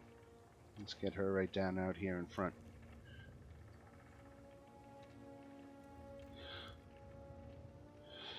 Alright. 1, 2, 3, 4.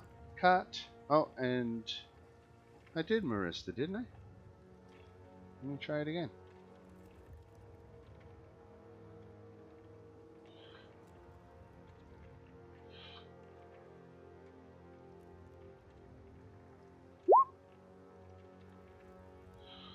Alright.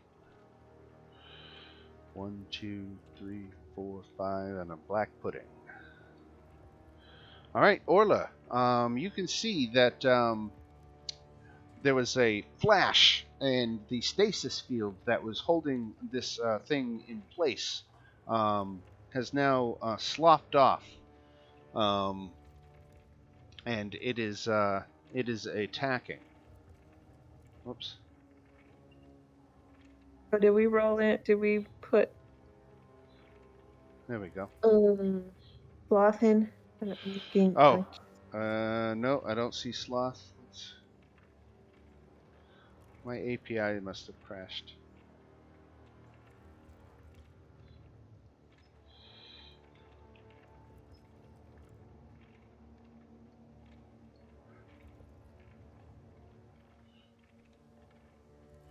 There he is, 1.99.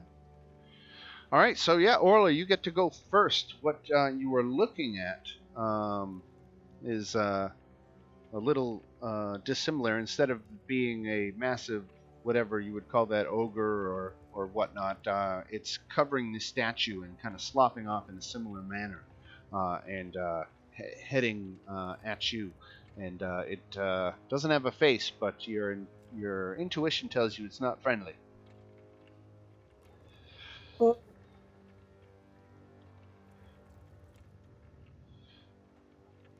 Okay.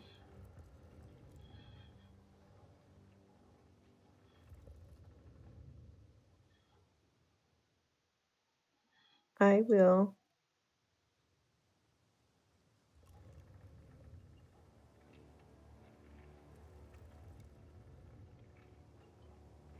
I am going to cast Frostbite at it. Okay. Try to give it disadvantage. All right. It takes no damage. Okay. Would that be considered a hit though? Because it also You hit it with the ray. The ray just didn't seem to have the desired effect on the creature. It doesn't look okay. any So worse for wear for does your it attack. still have to do its Constitution saving throw to see if it gets disadvantage? Because that's why I used. Yes, I suppose so. Okay. If there's another secondary effect, but Yeah. so what is that? So it needs to do a Constitution saving throw, Okay. and if it fails, yeah, okay, so it failed. So I guess it doesn't take the damage, but it does have disadvantage on its next attack. I think that's how we should read it. because Okay. his damage immunity is to cold. Your spell does cold damage and something else that it's not immune to. So. Yeah. All right, so that's disadvantage on its next attack. Yep. All right, I think I've got a condition for disadvantage. And my APIs are just not cooperating right now. Let's see if we can get this again. I wonder if Roll20 is having there we go. Conditions. Excellent. And advantage is that one. Alright, just to remind me. Oh, he has disadvantage though, right? Yeah. Alright, disadvantage. Alright, and that's on his next attack. Nanako. Okay. Let's see, what should I hit him with? Let's see. Sorry, I'm just looking at my spells again. Now that I have a accurate list. Okay, so I'll just as a bonus action cast my spiritual weapon and place it here. And I'll just go with the axe again.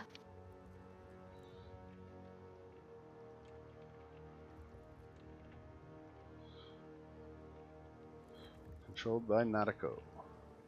Right. So, I wouldn't be surprised if 11 doesn't hit. It does. Oh, it does. Nice. It does, Okay. yeah. 8 force damage. Nice. Okay, great. So I'm just looking for a spell that isn't a bonus action. Because I'm not used to like my spells being a bonus action, so I'm trying to be. That's weird, isn't it?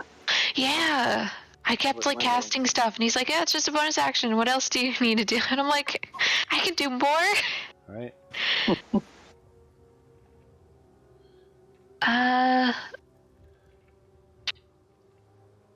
Hold on. Spiritual weapon is not a concentration. No, I don't think I so. don't. Okay. No. Okay. So, sorry, I was just checking a spell. I don't want to use it yet, so I'll just, I'll do good old Sacred Flame on him as my action. All right, Sacred Flame, dexterity save. He's got -3 to dex. He's not very dexterous, so he takes 13 radiant. And there's no reason for him not to take all of it. -13. All right. And is that it for Nautical? Yeah, I'll just, you know what? I'm just gonna have her take a step back. Sure. All right. Just for prosperity's sake. Marista is cheaping out and going Thorn Whip again because it's a cantrip. Nice. Look at that, 12. Nice. How far away is Marista from this thing?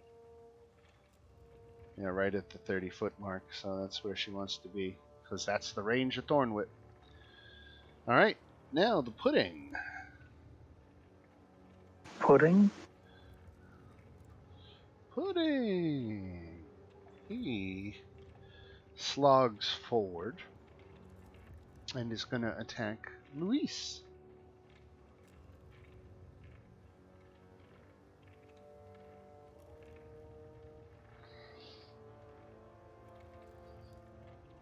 None of you hit this thing with the melee attack yet, except the spiritual weapon, I guess. All right, Luis, 14 misses, right? Yes, it does. All right.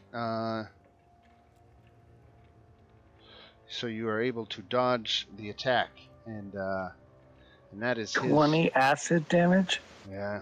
Yikes. All right, Luis, it's your turn.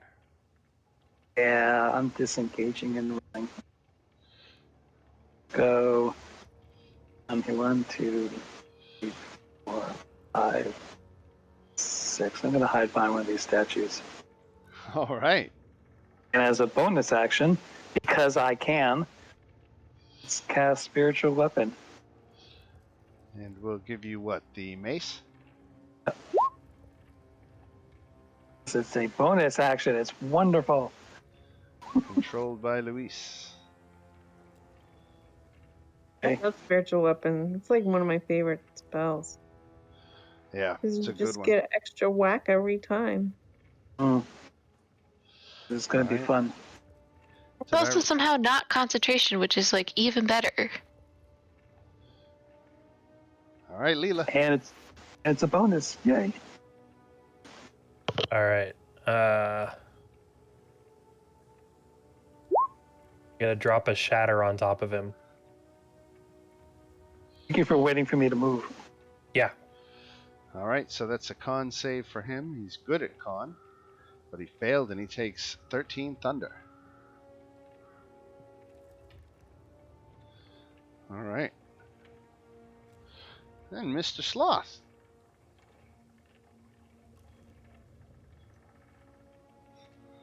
Okay, sloth will go up. I don't know what it here. Let me click on him. Oops. Okay. Speed 30. Okay.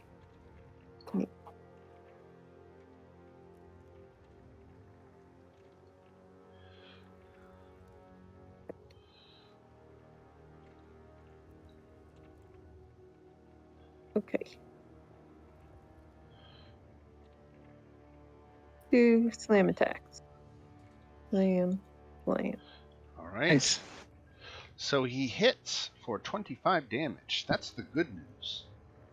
The bad news That news is he touching acid? The bad news is No. this. A creature that touches the pudding or hits it with a melee attack while within 5 feet of it takes 1d8 acid damage. So he is taking 2d8 acid damage because he hit twice. So he gets dealt 5 hit points of damage. Okay.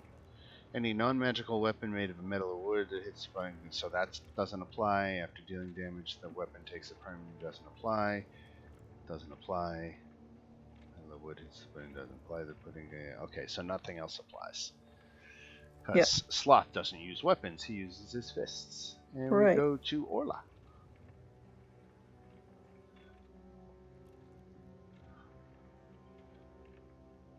All right.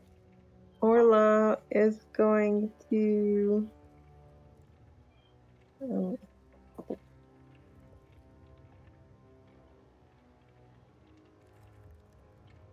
cast Dissonant Whispers on him at 2nd level. So that's a wisdom save.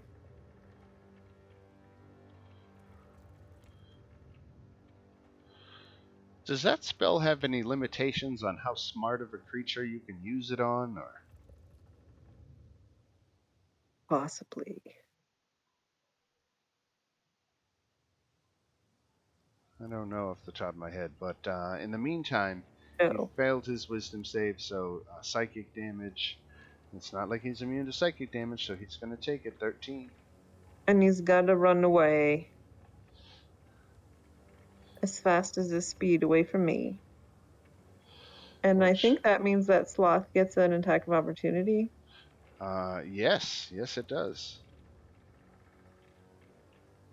Actually, its movement is only 20 feet, so let me see. 1, 2, 3, 4.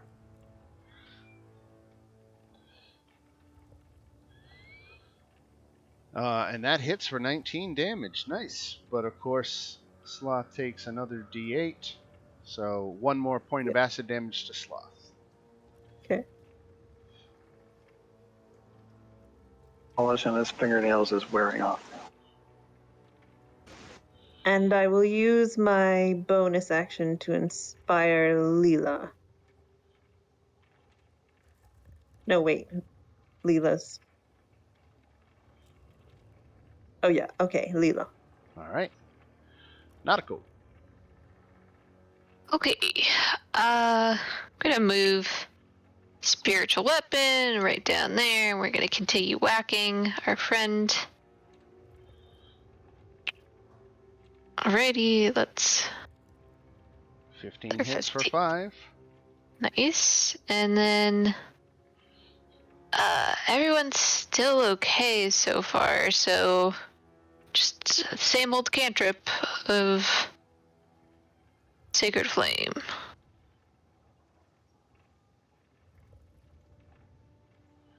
Made it.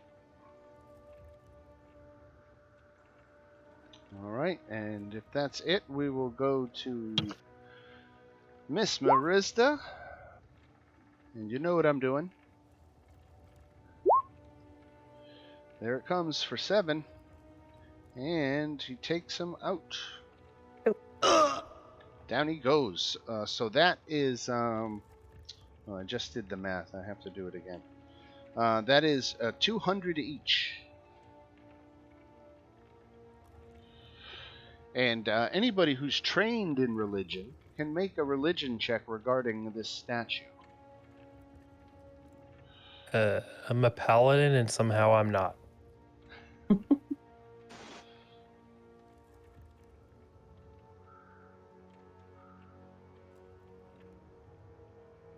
Maybe a cleric might, but Nobody trained in religion? well, Marista. Oh, Marista is. So's Nautico though. Unless that changed. You did. Liz, Rebecca? I was just on mute. What were you saying about Nautico? You're trained in religion, Yes. so you can make a religion check regarding this statue. Oh yeah, I wanted to do that. Excellent. So you can see that the statue depicts Gond, G-O-N-D, the god of invention. The 5 toppled statues once depicted other gods, but they now lie smashed beyond recognition. Well, that's okay. That's interesting. Okay, God of Invention. What is he doing Ooh, and in a basilisk nest? well, presumably the basilisk moved in after the temple became abandoned. It's true. Let's see, perception. Nautico again with the high perception. Why don't you make a perception check? Yep.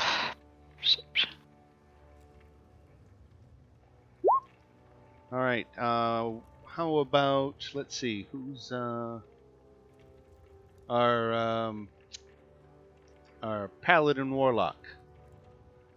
All right. Why don't you make a religion check? Oh, Oh no, religion or excuse me. perception? I'm in perception. okay. Yep.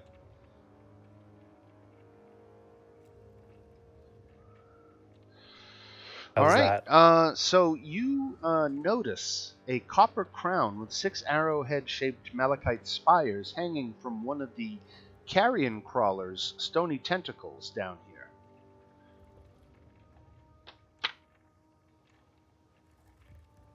Crown? Yep, a copper crown. On one of these statues down here? Yep. I'll go grab it. All right. It's worth 75 gold. Right on. Adding that to... Rich. A wealthy miser.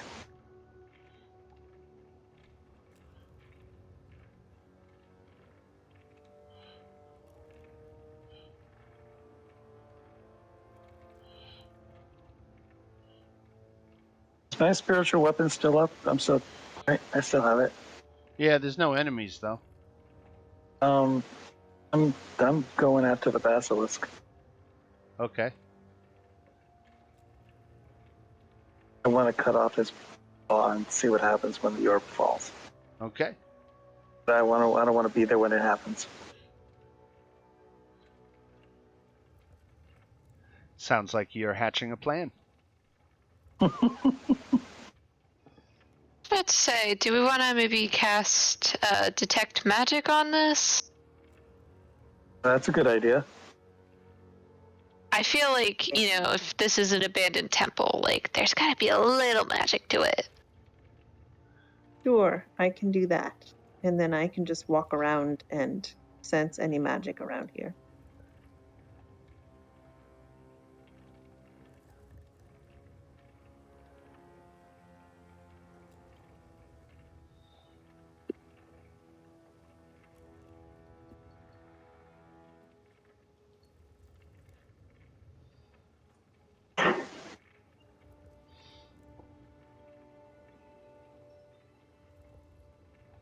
So, Luis, you're standing around the corner and going to send your mace to what? Break off the arm holding the orb? Yes.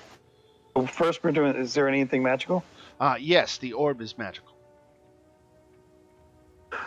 Magic orb. You afraid of it breaking? Oh. How far up in the air is it? It's actually, all things considered, held at about 6 feet. With this big thing being on its back and holding it up in the air. So you can just plainly reach out and grab it. No, I'm not going to do that. I'm going to put my bedroll underneath it. No, it's my spiritual weapon to break off its claw. Okay, so as soon as okay, so the claw breaks and falls down to the pillow, but the body erupts, and two large insects that were nesting inside burst free because you've disturbed the body. So I'm going to put them on the board and roll initiative for them. I'm going to yell back. Two big bugs just came out of it. Okay. All natural. We can do this. Right? Because remember, I am Luis Stonebreaker. Luis saying this to himself. Yeah.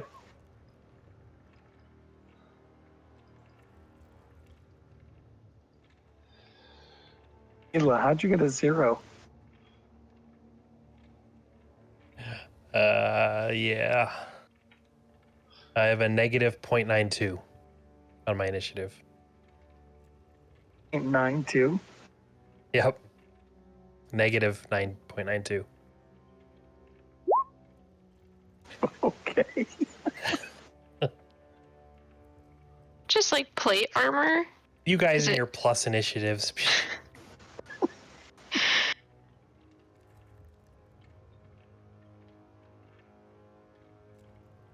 Alright, these things are not super formidable, but they are super dumb. 1, 2, 3, 4, 5, 6 gets within range and tries to bite Luis. And misses, as you can hear by the sound. I'll change it so you can see the rolls next time. And then we go to Marista, who is round the corner. Is going to have to use some movement. 1, 2, 3, 4, 5, 6. Can she see? She can see. She can see the creature where she is. She's gonna. You know what she's gonna do? One whip, what? And just misses. Orla.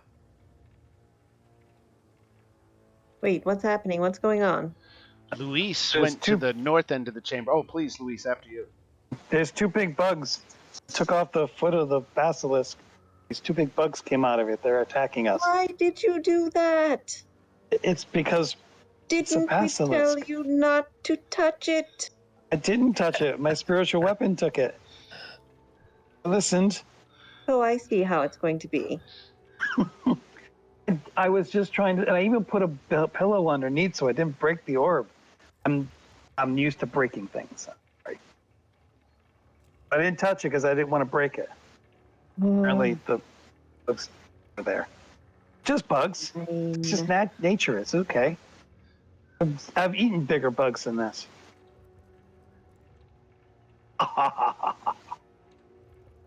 Right, Louis thought it was funny. Okay, I guess I can get it right. Whoops. To the edge here. I don't know. If I can see. Oh, hello. There's one right there. Yeah. Yes, right around the corner. Tried Um, hitting me. Missed me. Okay, can I not have done that? Yeah. You can't stand in that spot I anyway. can't 'Cause stand that's on him right. anyway. Right. Okay. You can hide behind me. I am large. All right, I'll go here because now I can get an angle here. And I will just cast Firebolt. All right, hits for 11 fire damage, and it goes down. Nice. They're fireflies. Anything else for Orla? I don't think so. I don't either. All right, let's see. 1, 2, 3, 4, and he tries to bite. Luis, any bites, Luis? Does. So take 5 piercing, then make a poison. Why is that worded so awkwardly? Target must make a DC on a failed save if the poison damage reduces the target. So what's the DC? Like a con or something? You know what? Let me look it up quick in D&D Beyond.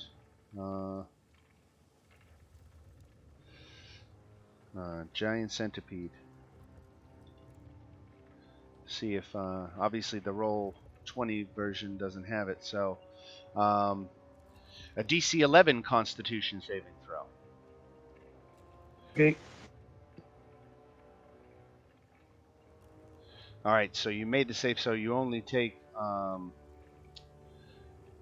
Wait, if the target must make a DC on a failed save with poison damage, is stable. How does it read on D&D Beyond? If target must succeed on a DC Constitution saving throw or take the poison damage.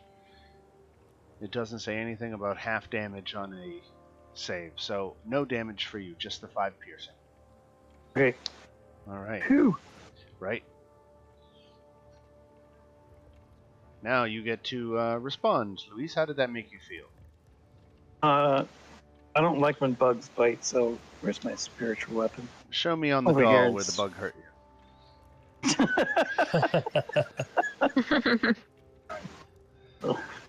Must be a really big doll. I'm a Goliath after all. Alright, spiritual weapon. Womp womp. Oh, that's not good. Well, that was just your bonus, though. So let's swing. What do I have? Melee. Action. Let's hit it with my. Oh, I like my mace. Let's hit it with my mace. You each get 25 XP for that fight, and the treasure in the basilisk's hand was, in fact, a magic item. Ah! Oh, nice.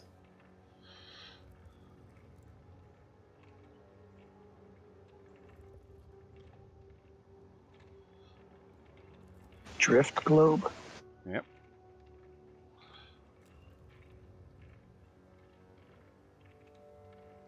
Cool.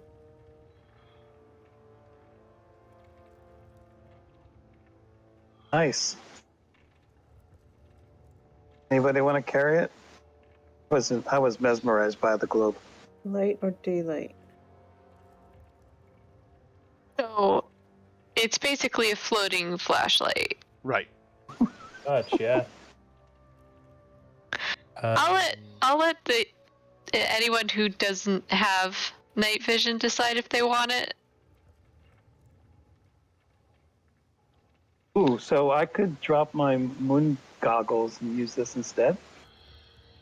Your moon No, why would I goggles do that? give you night vision, though. This would not give you night vision. This would give you It's a true. light source. Other things could see you coming because now you're carrying a light source. Ah, I see. But can I like throw it out, a distance and light something up and we Yeah, can see sure. what's Yeah, up to the 60 distance. feet. Yeah. Yeah. Yeah, Alright. it just says it follows you, but I guess you can will it to stay in a place if you wanted to.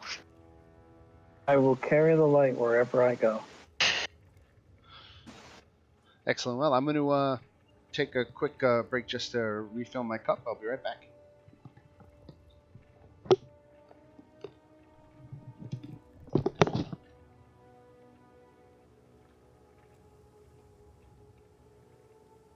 Rebecca, you and I have almost the same set of spells. I'm thinking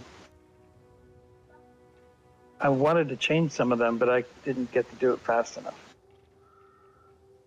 Is that a big deal? I was, yeah. I mean, you can always just change them and just keep track for yourself. Like, oh, like if you didn't get to change them before, you can change them now. That I've done that once or twice. But only I don't change them until like the next long rest. So if there was something I go, oh, I could have changed a spell. Like I've swapped, but I'm using D&D Beyond, and it's so much faster to manage spells. Okay. Yes, I might do that with spells I haven't used yet. It didn't matter whether I had it or not. I just usually I'll swap out one spell for another, and then I'll make a note like, okay, I just took a long rest. Like, let's see what I want. See, okay. Spiritual weapon is cool.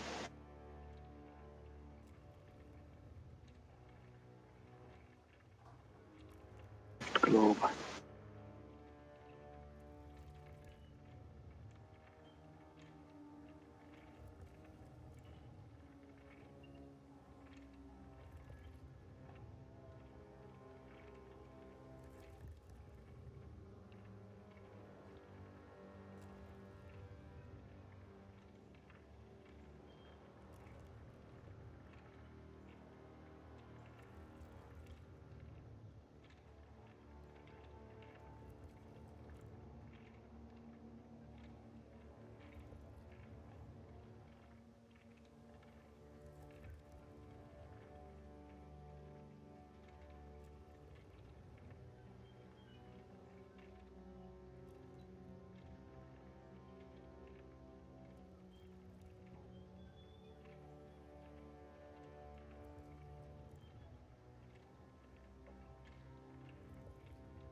Okay, everybody. Sorry about that. I'm back. Hey. Hey. So, yeah, you got yourself a minor magic item. Even if you didn't want to keep it, you'll be able to sell it to Obaya. That's right. Yeah. Cool. I like it. Luis is mesmerized by the light. He holds it up in the air in his palm. I am the light. So where to next? So we try door number 2.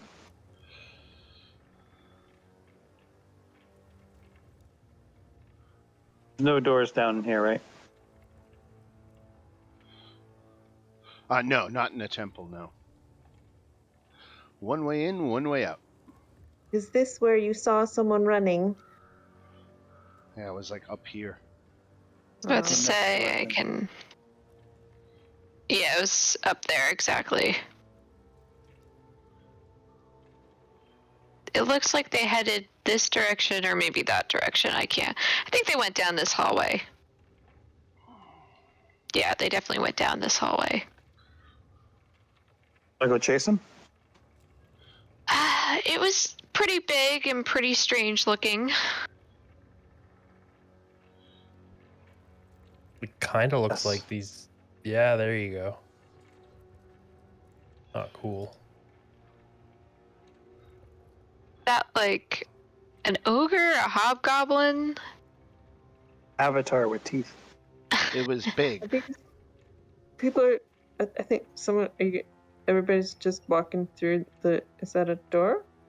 Is it closed? No, it was open, I guess. Okay. Well, I assume this door is open because I saw the thing Yeah. Right. running. I had to. Yeah, when you left the room originally, these 3 doors on the side of the room here were not open, so something else opened them all. It's like inviting us. Was the whole corridor down? They all opened to the same door? That's correct. They all open to the same corridor.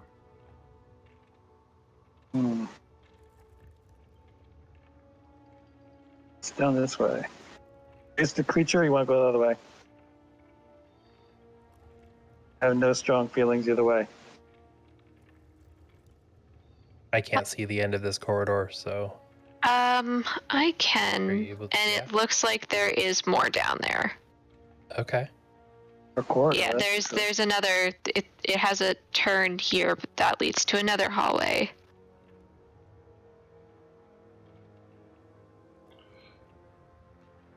And it's quite the hallway. Right? Oh God, it's Holy smokes. so. And it's more hallway. Oh. Okay, so looks like it branches out. So there's here, and then so you guys could probably start seeing it. But then there's more big room there, or do we want to go further down? Let's keep heading in the same direction. Down? Sure. Yeah, why not? Why not? Alrighty, let me just peek my head. Oh, and looks like there's a door and another hallway. So many hallways. Just Nadeko just takes a quick breather of like, oh, I hate walking this much. Shall I carry you? You got No, a door at least. I'm okay. Just I didn't expect so many hallways. So There's something up this way. you kind of got close enough to this room up here to see into it at least, and you can see that it's some kind of feast hall with tables. Up here, in this room, you could see, again, you didn't enter the room, but you could see into it. And you could see 2 20-foot long, 5-foot wide stone tables in the middle of the room, flanked by stone benches. Iron rods designed to hold tapestries were bolted to the walls near the ceiling. But just to report on what you can see into these doors, to these rooms that are open and don't have doors in them. Okay. Dinner rooms. Dinner table.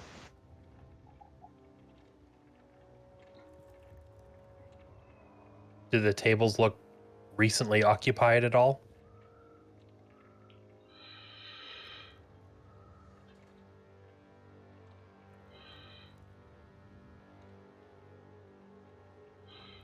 Is reading. 1 second. Yeah, I sure am. This room. Figured. All right, so no, I'm gonna say no, because there's nothing that is living in this part of the dungeon. I don't think so. No, it has not been used recently. Okay. You did find a copper tankard with a hinged lid under one of the tables. It's worth 25 gold. Ah. Somebody want to drop that in the bag of holding?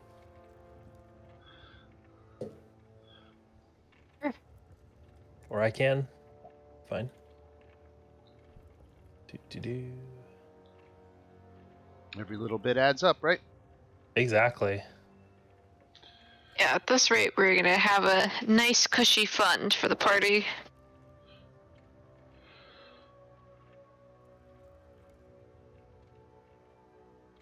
So back up the same hall or what? Back up. Well, there's a back up. door. Yeah. Yeah, let's hit that door.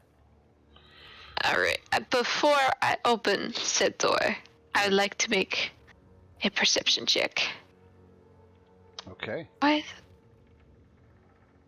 Okay.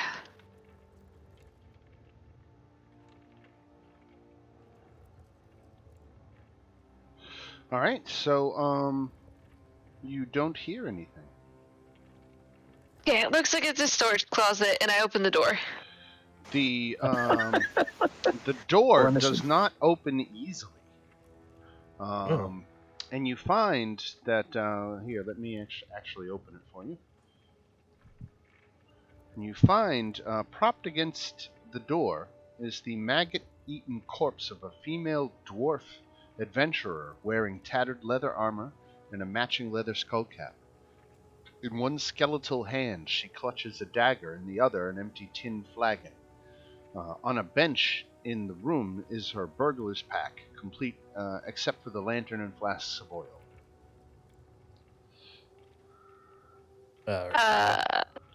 What happened to her? I don't know. Can I try to investigate to see what? Investigate's the wrong word. Can I use medicine check? See if I can tell what killed her? Sure.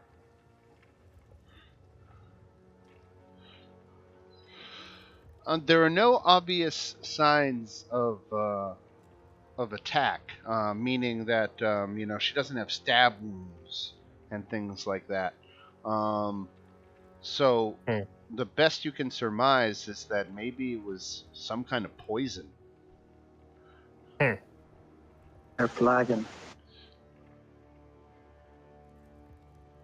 Okay, I'm gonna add the burglar pack.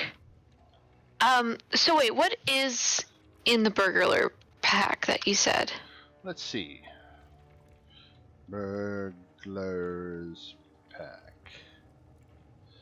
Burglar's pack includes a backpack, a bag of 1,000 ball bearings, 10 feet of string, a bell, 5 candles, a crowbar, a hammer, 10 pitons, a hooded lantern, 2 glasses of oil, 5 days of rations, a tinderbox, and a water skin. I see. So it's starting equipment for a rogue. Right. I gotcha. I gotcha. It also has 50 feet of hempen rope. Okay, so it doesn't have like thieves' tools. No. Alright. I know, right? That was the one thing. I was like, maybe I can try and have Natiko, because I actually can't take the knock spell. May I Attempt the bell? once or twice, but okay.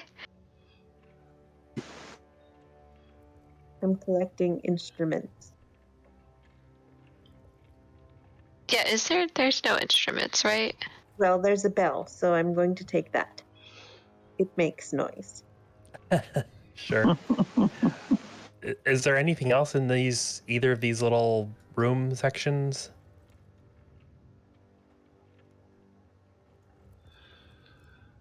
Say what? Oh, I see you were busy. Yeah, I'm sorry. Is there anything else in either of these two room sections at all? No. The north and south room are pretty abandoned, except for what few things you've uncovered there.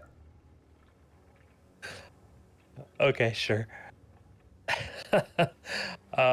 Should we head back up to this room up here and see if there's anything in there? You kind of already described it for us, but Up here or the other one? right, yeah, there. That one up there? Okay.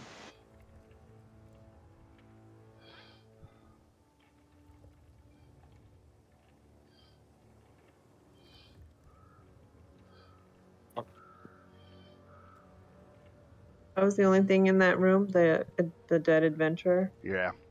Yeah, seems like. Okay. Oh, well, just out of duty, I kind of haven't been doing this, but Natiko says a few words,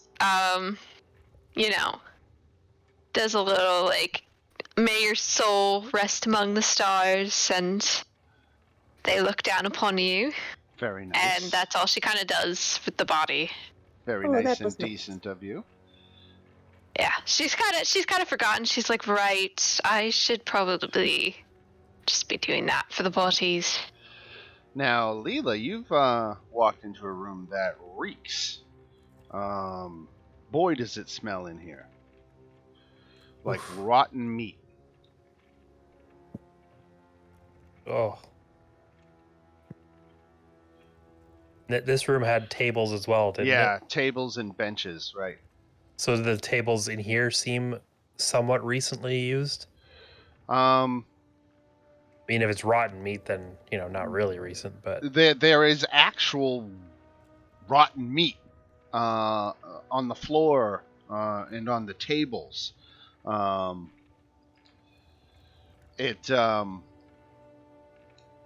There's little scraps of it everywhere around this one table in particular. Gross. I'm gonna hold my nose, turn back to the party. Which way? Let's go north. No way out of the room? I'm going There's two north tunnels, right? as quickly as I can. Get the hell out of there. Oh yeah, Nanako's right beside you doing the exact same, like holding her nose, like, Oh, gagging yeah. a little. So gross. God damn it.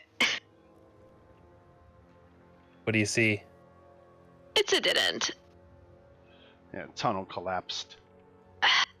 Okay, we gotta go back. Oh no, I don't want to go back. We gotta Hold your nose and run. just sprinting. Yeah. Come on, Sloth, we gotta go. Gotta go. Gross. He slips a little bit on the Okay. gross meat. There's a door. Good. Alrighty. This is You just want going to to listen first? be. I'm rolling it right now. Set into the wall of a dead-end tunnel is a door made of green wood. Mounted on the front of the door is a cast-iron carving of a smiling bearded face. Although vaguely sinister in appearance, the ornament is harmless, as is the door. Beyond the door is a 10-foot square room. An empty room. Fun. And this Nah. is really a dead end. There's nothing. I'm Oh, wait, gonna. sorry. Let's see.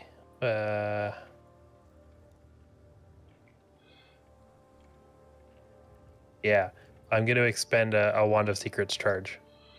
All right. And there is no secret doors or traps within 30 feet of you. Okay. Right. Guys. That's just a dead end all the way. Oh man, do we have to go Another- back again? To go through the stinky room. So it literally just was a tunnel connecting Sneaky room. these two. Probably, yeah. Alright. Just already sprinting. Sprint. Bye. And of course Pull my out of game there. crashed. Oh, no. Roll Oh, 20 no. just crashed. It's okay. I'm You're reloading stuck in it. the stinky room. Oh, wait, what? No! What? It just... Ah, no! It put me in my... Put me in the Curse of Strahd game. What? What? That's weird. I just hit refresh, and then it's like... Oh, and so I went to hit my character, and it said Murmur, and I'm like, that's Curse of Strahd. What? no. I was updating my character sheet, so that's probably why. My Roll20 crashed like 4 times the first week and hasn't since. So Yeah, it's definitely a lot better. I've been surprised. I thought up front that we were going to have a lot of problem with the dynamic lighting, and I think it just was my computer was running hot for some reason, because it's really mostly been fine. Yeah. No, I was about to say, our previous sessions I've had no problems, so Yeah. it was bound to happen. Probably just the one on week, this and then huge it's map, fine. it's gonna Right. happen. Right. Well, Roll20 can have problems at any time. Yeah. I that's just was the about to days. say, I just installed the D&D Beyond plugin, so I think that's why it started crashing. That could be. Plugins are always kind of flaky. All right, so Orla, as you were coming, and Leela, you were coming back up the hall, you caught sight of this guy in the hallway. He was walking around, and he's going to attack.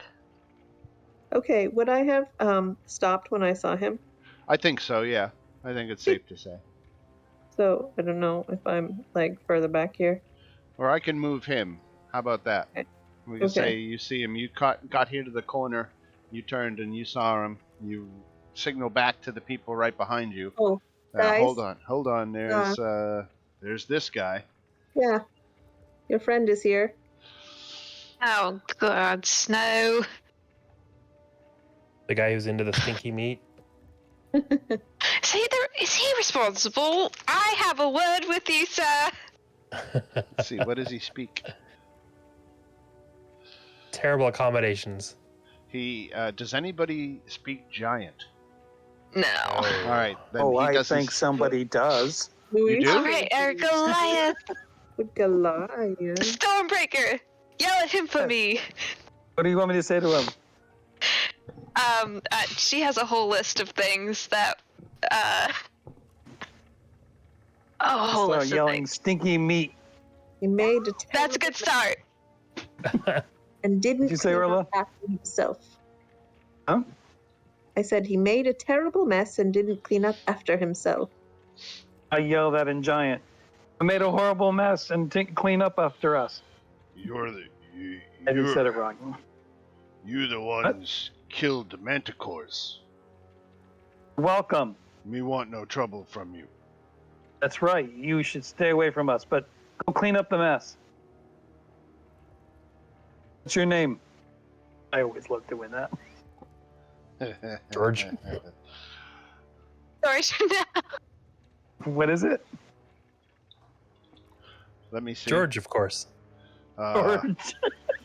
George. Me, fantasy name generators. There we go. That's what I need. Give you time. Think about it. Me, Vuzembi. Well, just the way it sounds, I assume. My name is Luis Ontica. You go away, Luis. Hi. And he walks off back down the hallway and around the corner. What are you doing down here? I yell at him. I'm chasing after him. Go away. He's saying, Luis. What is he saying? Saying, come join us. No, he's saying, go away. I don't believe him. I'm going after him. Wait, what? Why are you chasing him? Seems like a friendly guy. Oh. Here you are, George. Going to make friends with him. Luis, leave him alone. I want to know why you're down here. May I roll for initiative? Luis. I was just talking to him. Wanted to know what he's doing down here.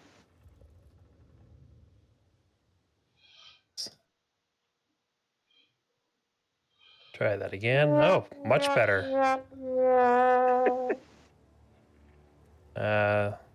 Dan, you can pick if I'm going to keep my card or get a new one. Right. Do we like this system, or do we like just massing the cards?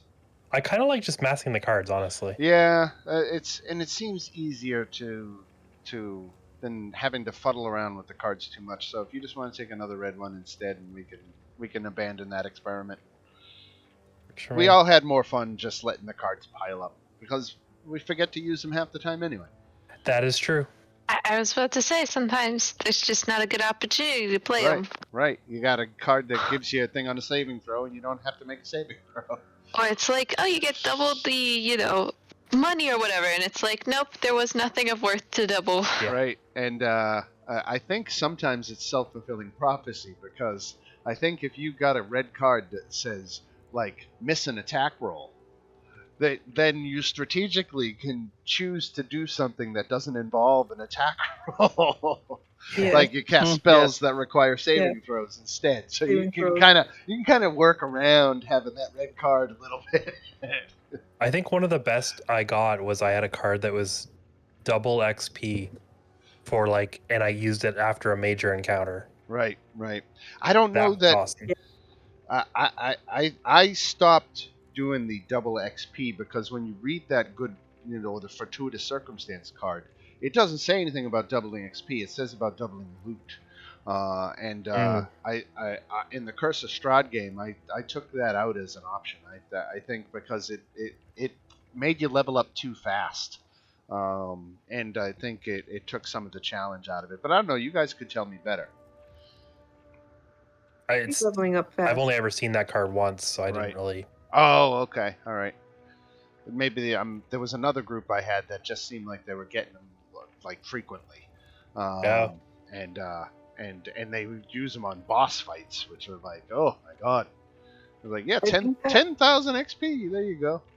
I think that was our game. I think yeah, right, you doubled it double, Yeah. right? And you got That- like 64,000 gold pieces. That was Oh my awesome. god. Wow. It was like the best. I liked it. Well, I'll have to take that under advisement as I suss it out. Then. But here, let's see. What did you get for the red card anyway? I know you got a miss into a hit and minimum healing. Ooh, okay. All right. So Orla, you get to act first. This guy was storming off.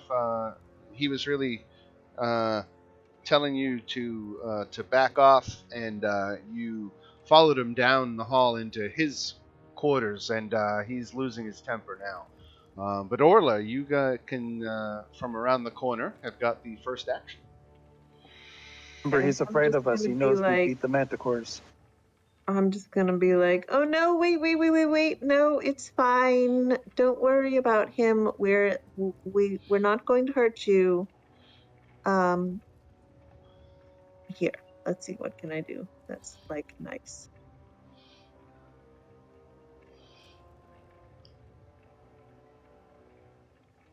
You want to come around your corner and plead your case within a line of sight of him?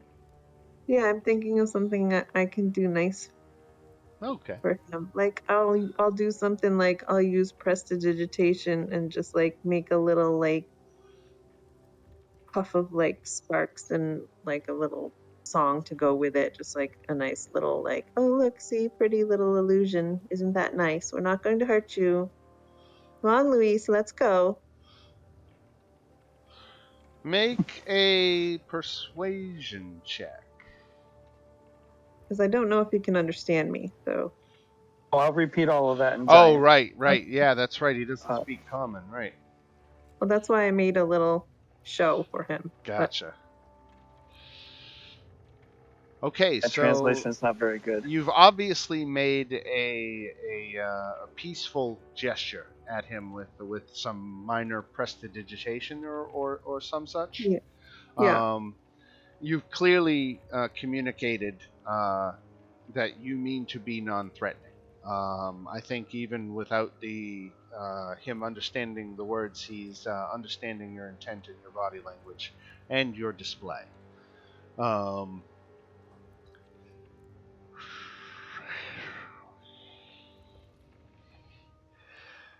There's nothing he can roll that is going to beat that. So does he stand down? I'll say yes, but he also says in Giant that he wants you to turn around, leave immediately, and don't come back. This is his area of the dungeon. Come along, Luis. Come along, Sloth. I'll just back up with whatever movement I have left. All right, Sloth is standing down. Yep. Troll is staying in the corner. He's clutching his weapon and he's looking at you. He's, he's very nervous. He doesn't trust you. What are you gonna do, Luis?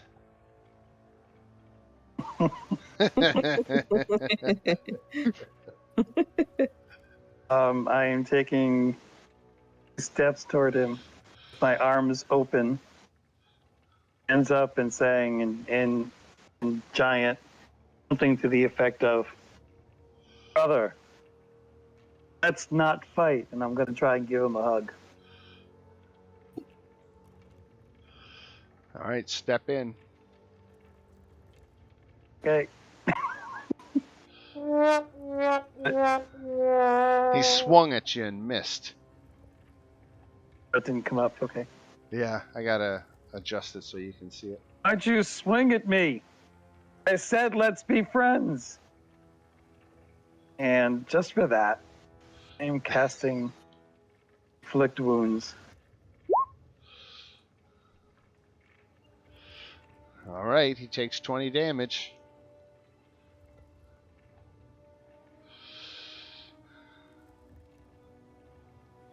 Nadako? Not what friends do. Sounds more like and giant.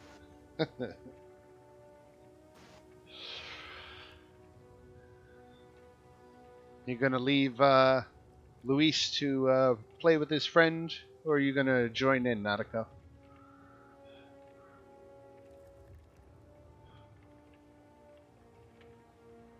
Okay, so I'm going to walk up behind Luis, and I am going to smack him on the back of the head. Me? Yes. Well, I guess you're back because you're so much taller. I'm so short. And say, no. We are leaving this man alone. Or whatever. We're leaving him alone. We do not have to fight everything. Let's go.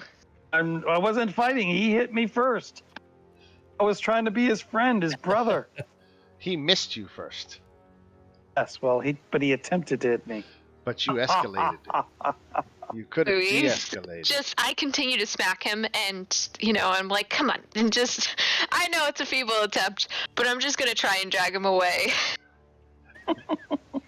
Like, no, Luis, we're leaving now. Luis, are Do I you have to wait gonna... for my turn? No, are you gonna allow yourself to be dragged away, or are you gonna resist the attempt? I am going to go with Nadako. Okay, Nadako, drag away. He'll have to move along with you. Come on, we're leaving. George, we're leaving. And I think this is as far as I can get because I had to walk up to him. All right. Leela, are you letting these fools entertain themselves, or you want to get involved? I'm pretty much just watching what's going on. I see Nautico coming around the corner Right. back towards us, so I'm just staying where I am. All right. Orla? Yep, I'm walking over here with my buddy Sloth. All right. I think he comes right after me. All right.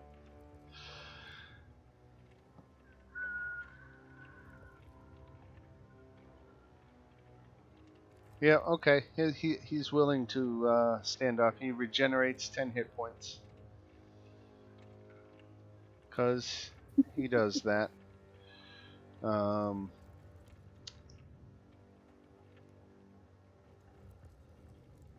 And he's going to let you go. Luis. I'm going to turn to Nadako. I say, really? We're leaving? We're leaving. He doesn't want to get into a fight. Why are you chasing this thing down? Okay. Step forward and say, hi, George. We're leaving. And I'll go past Nadako and leave. Yes, that works.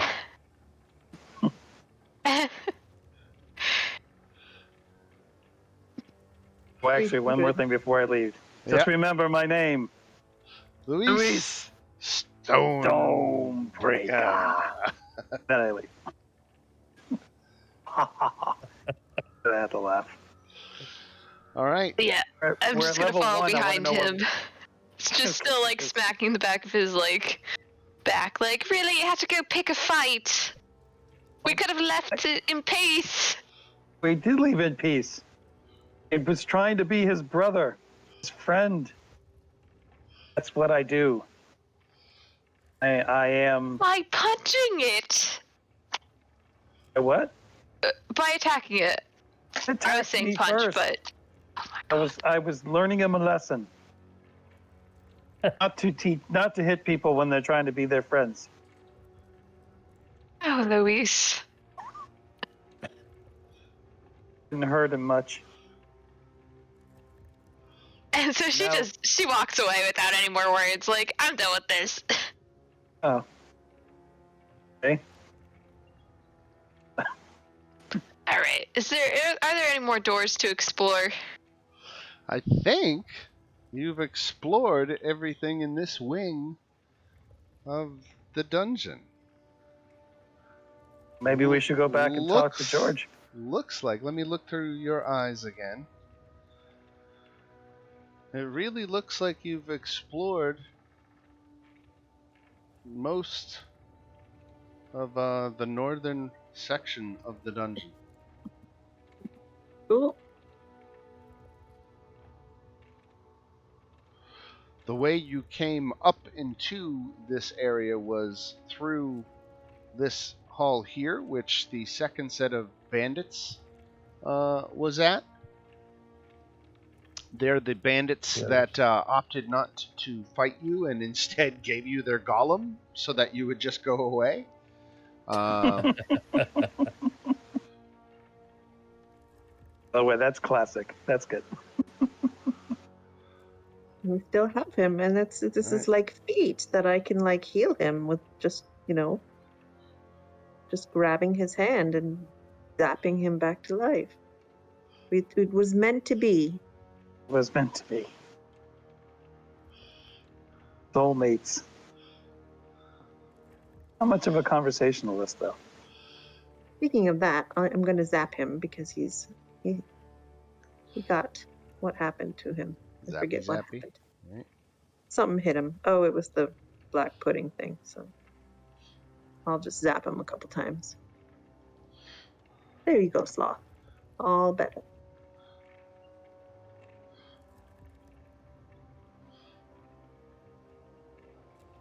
Okay, so we're going to go all the way back out to... all the way over there? It's a door we haven't been in. Okay. There's little parts of this area we haven't seen, or I haven't seen at least. Right, let's hit that door there. And hallway here.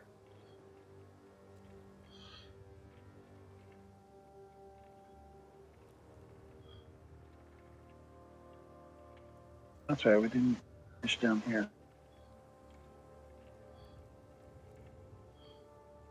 So, Luis, you're outside of a door that hasn't been explored. Right. I'm waiting for my party. Right. Oh, where are you? And next to the stupid snake throne. Oh, right, okay. Right. That's where Very I'm going. good. That is the snake throne, right? Yes, you are. I kick it. Stupid snake throne. Stupid snake throne. D2. I see. Want to go in this door? Yeah, go for it. That door is locked. Really? Really? That was good.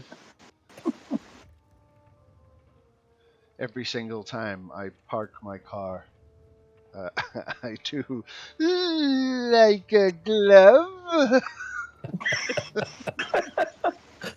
Oh my god. Why does that not surprise me? Oh man. Oh, those were the days. Yeah, I can't believe Jim Carrey just turned 60. Oh my Hey, god. really? Dude, Yeah. why would you say Wow. that? You're killing me. I don't feel any better about myself now, thanks. Oh boy.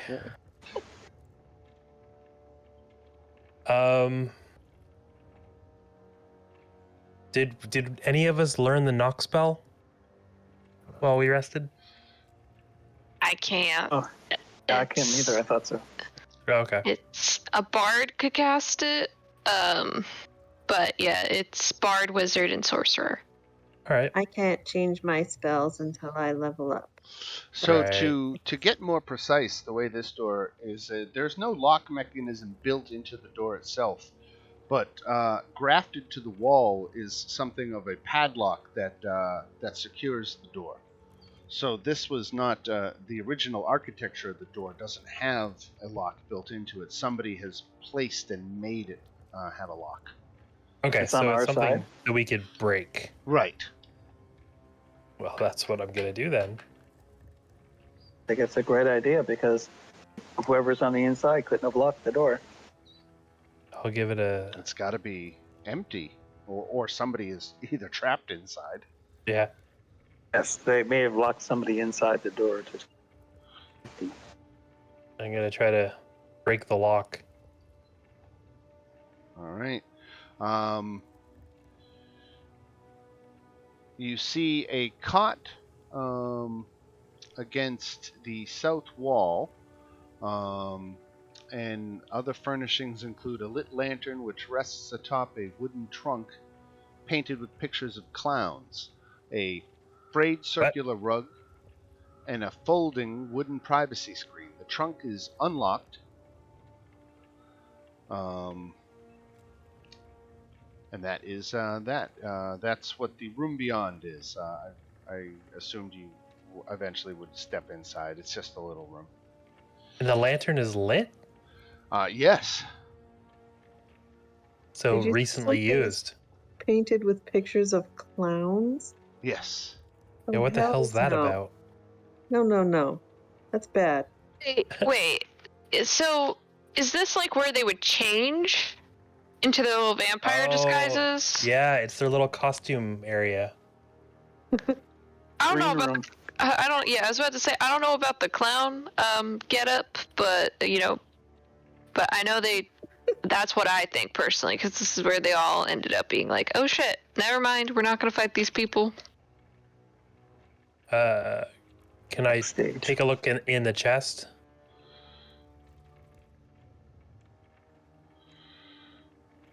Doesn't have snakes on it, does it? Yes. The trunk contains a disguise kit as well Yeah. as a small selection of theater costumes and props. Yeah, shocking. Another one. Well, there's a It is a disguise green kit for room. whoever wants it. We have a couple in our bag, but we should replenish the one that Rolo used. Did you use one, Rolo? You don't. A disguise kit? You don't. I don't think you use it up. It's like Right. tools. Oh, I see. So Get out, it's use it, not put it like you back. keep using it. So it's just if anybody else wants one. Oh, I might as well throw it in the bag. Sure. Yeah. Yeah, it's better than spending a disguise self spell slot.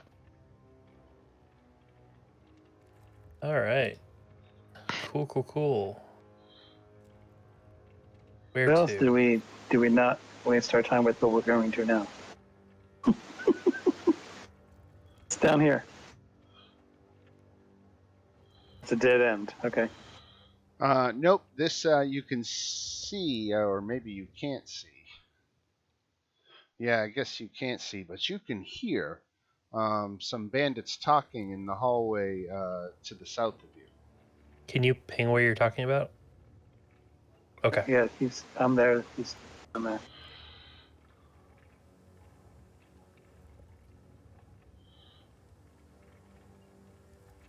Yeah, I think the bandits went back here after we talked to them. Oh, that's right. So we should be able to just walk past them. Don't Right. attack them, Luis. I'm not an attacker. Alright, we're just passing through. Don't mind us.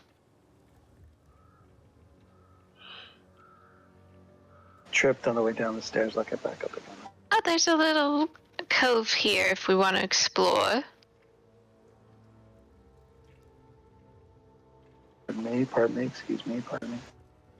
All looking good. Doing a good job. Keep it up. Oh, there's a door over here. There's 2 doors. Oh.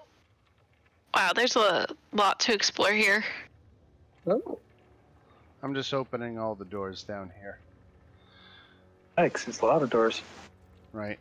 Let me see if there's anything remotely interesting. I don't think so. I think this is where a lot of the bandits were in these rooms before they left out and gathered in the main hall because they were warned that you were coming.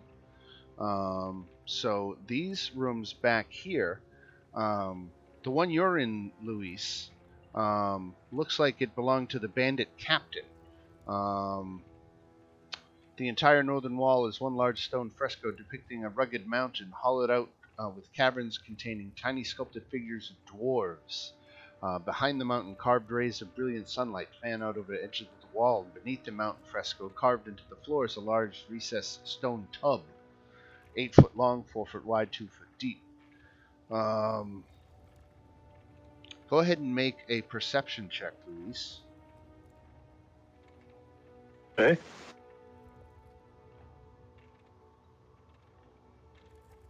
Excellent. So you discovered that one of the tiny dwarf figures is the top of a stone key slotted into a cavity that hides its teeth. The key is easily removed from the fresco.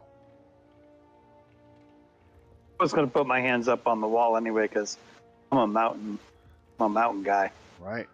and this is just wonderful. This is my land. Oh, hell! Yeah, exactly. Head for the mountains. Uh, All right. I would love one at the moment, but hey, there's a key. Does this happen to open up that box? Let me see. Let me run through quickly the other 2 rooms because I think there's even less in there. Nautico, the room you're in right now, there's 8 bedrolls spread out on the floor. And then Leela back in that room. Where the hell is 6E?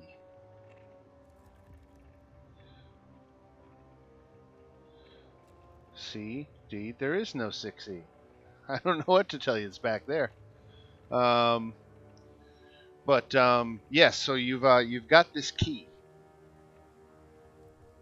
Is it? Can I try it in that box from the room? Yes, actually, it's a perfect fit. Nice. We'll open the box.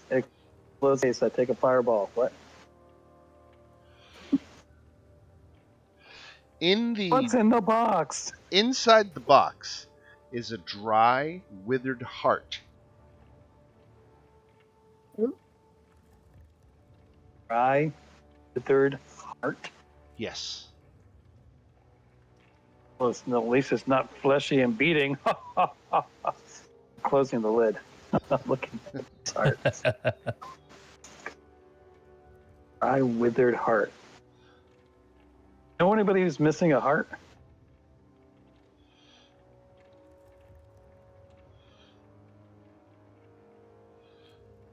Yeah, that's a no. Nope. What is it the heart of? Make a medicine check. Oh, I'm not good at that, but okay. I can make a medicine check real fast if that's. All right. Ooh, look at you. It's a tiefling heart. Tiefling? You Tiefling can tell because it has horns. It has what? Little horns. Little horn and a tail. Are you kidding? Yes. That's actually really funny. Little I'm devil gonna heart. keep it for Valentine's Day. Right. Okay. Is there a heart in a box? That's the box that we took from the acid room? Right. Okay. Oh. I was that creature holding a tiefling heart in this box. Did one of you say something about always having detect magic up, or? No, Well, you No, I don't. I must have been hallucinating. Okay, never mind. would don't know. cast That's a it. bit, so you had it up in that area, right? Cast it. Once I cast it, it's up for like 10 minutes in like Right. a 30-foot radius. But No, I had a some sort of ability in our other game Right. that let me cast it at will. Right. Which that's a nice sixth sense to have. Just Mm-hmm. magic items at all times. should I sit with the heart for 10 minutes? Sure. The box. You want to attune to it? No, just cast ritual cast detect magic. Okay. It does radiate as magic. There's an aura of necromancy magic around the heart. Necromancy. Well, I guess it's a heart. Okay. I don't want anything to do with this damn thing. I don't either. Just open the box. This is against nature. This is not something I care to have. Should we just sell it? Yeah, I guess it's technically a magic item, right? Yeah. You know what it does? No, but I don't think. I mean, we have a couple things. We don't know what they do. We're planning Yeah. to either get them identified or sell them. I will say, the extent of which they went to lock up this heart, we might want to hold on to it. Seems like it's useful for something. Maybe some sort of puzzle down the road or something. Who knows? Yes. Yeah, I mean, we gotta remember, this was in the acid room. Yeah. It's pretty well protected, huh? Should we lock it back up? Yeah. That's a Keep good it with idea, us? yeah. I will lock it back up. All right. Put it and the key in the bag of holding. Good place to store them. I accidentally dropped the key. I got to put it back in the bag.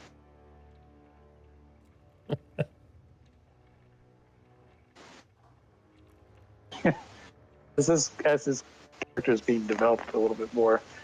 Maybe that's what he should be saying more often is oops.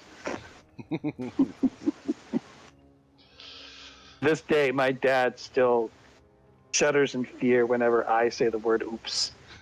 See, when I said oops as a kid, it was something big. It's a true story. Short-circuited this car once. A mistake. Oops. How old were you? I was a teenager. Okay, so it was just like you were doing teen stuff. Okay, I gotcha. No, it was an accident. We were, I mean, not to completely size this game, but we're back in the era of CB radios. I was helping him install a CB radio in his car. And you had to do it you had to hardwire it to the fuse box in the glove compartment. And when I did that, I was holding things down for him. I accidentally pushed the fuse box, the fuse clip, the metal clip of the glove compartment. Shorted the car out. Oops. It took him 2 days to find the wire that I had shorted. Oh no. He's not happy, camper. Man. Anyways, completely dating myself with the CB radio. That's Yeah, a little bit. maybe Luis will have to say oops a few times. Okay, where to next? We're gonna put all that stuff in the bag. I'm gonna rub the wall one more time because of the mountain. So there's a little bit of black over in these areas. On my map, at least. Right. Here, let me see. Where were you talking about? I zoomed out so I could get a bird's eye view. Yeah. There's a little bit of... I don't know if there's anything there, but... Feel free to move about. Yeah, I'll go through the northern...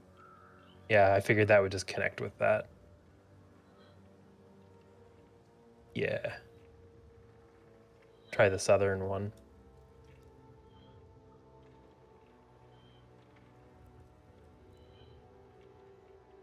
Dead end.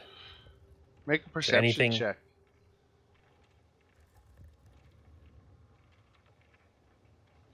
With advantage. Nice. You needed Yeah. a 20. On it. I kind of figure, being that there's a door there.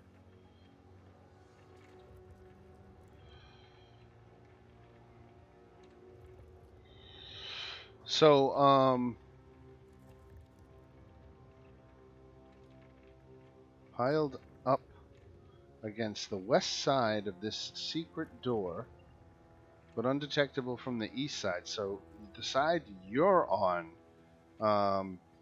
had these stacks of old ceramic plates that look like they would fall and break if you open this secret door.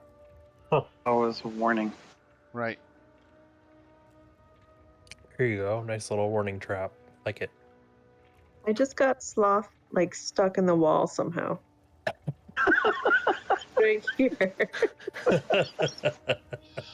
Oh, I poor can't sloth. move him. There we go. Let me move him.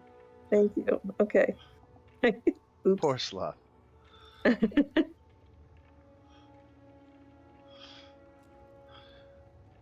So, Luis Orla, is going to take one of them. where He's you're going to take one of the plates and knocks him down. Oops. where you're coming down, you can see right now. You remember this door that you found the eye hole? It was on when you first came down into the dungeon. Oh, You were in the big right. room, Yeah. and you found. So you can now see the other side of this wall, and it is again a one-way secret door. It only opens one way. So if you go through it and it closes, you won't be able to come back through. But that is where you are right now. We rename Sloth Hodor. I'll take off the No, dynamic that's lighting line bad. because you can technically look through the peephole and see. But you can't, if you cross into it, it's a one-way door. Okay.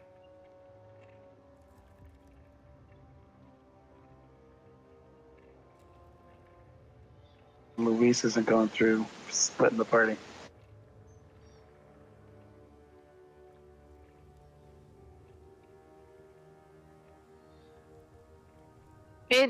There is still this area over here to explore. Ping it again. Yeah, down the hall. Yeah, there is something down there.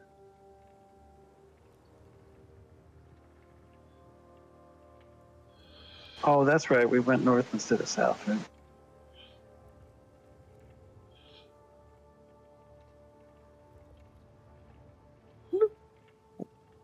Haven't even found a way off of this level, have we? No. Okay.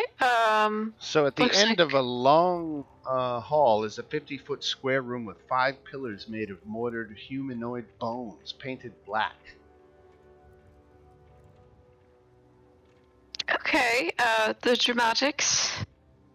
Why doesn't everybody make a perception check?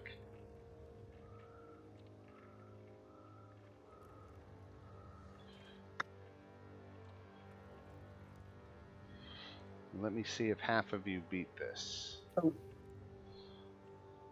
Oh no, 23. None of you beat it. Okay. All right. I guess I got to do it twice technically. 14.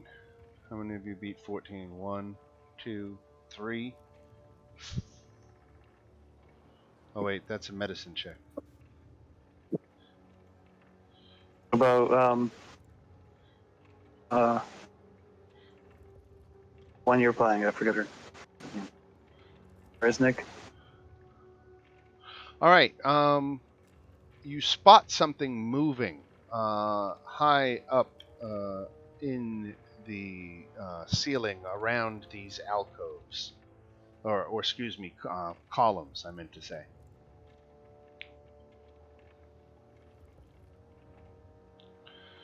But it's dark, and you can barely make it out. But let's see. Okay, let's say we'll split the difference. One got up close, and the other one didn't. Nautico.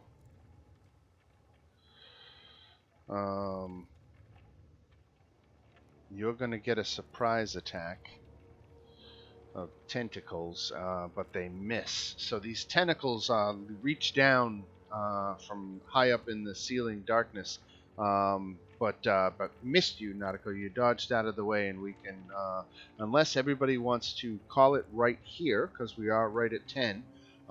We can do another combat and wrap it up. Depends on if everybody wants to play for. It shouldn't take more than, I mean, max, I'm thinking a half an hour, but I'll let you guys make that call if you want to wrap it up here before we get into this fight, or... Okay. Yeah, I got to wrap. Sorry, guys. No, all good, all good. Great. Let me at least end the what's the mystery of what it is you've seen floating up in the ceiling. This thing with no apparent eyes to speak of, and these long tentacles that hang underneath it. It's kind of like a otherworldly alien jellyfish.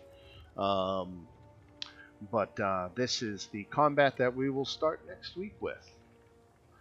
And there's just this room down in this direction, so the rest of your level 1 explorations will take you in the southern half of level 1. And yeah, I mean, honestly, at this point, I can say it looks like you've gone through. I'm gonna give it just 50%, maybe 55, but that's how much you've explored of level 1. Wow, it's huge. Yeah. And there's lots of stuff in there, and yeah, and we'll cross all those bridges and all that. There's more factions at play here. The Undertakers aren't the only ones here, though. You came by the Undertakers when the Bugbears directed you to them, right? Right. So you did meet the Goblinoid tribes that are down here. They're actually a lot of them are working for the Xanathar Guild, which is based out of Skullport. And the Xanathar Guild is looking to secure basically the top 3 levels of Undermountain and control it themselves, so that they, can become a more prosperous enterprise for the Beholder Crime Lord.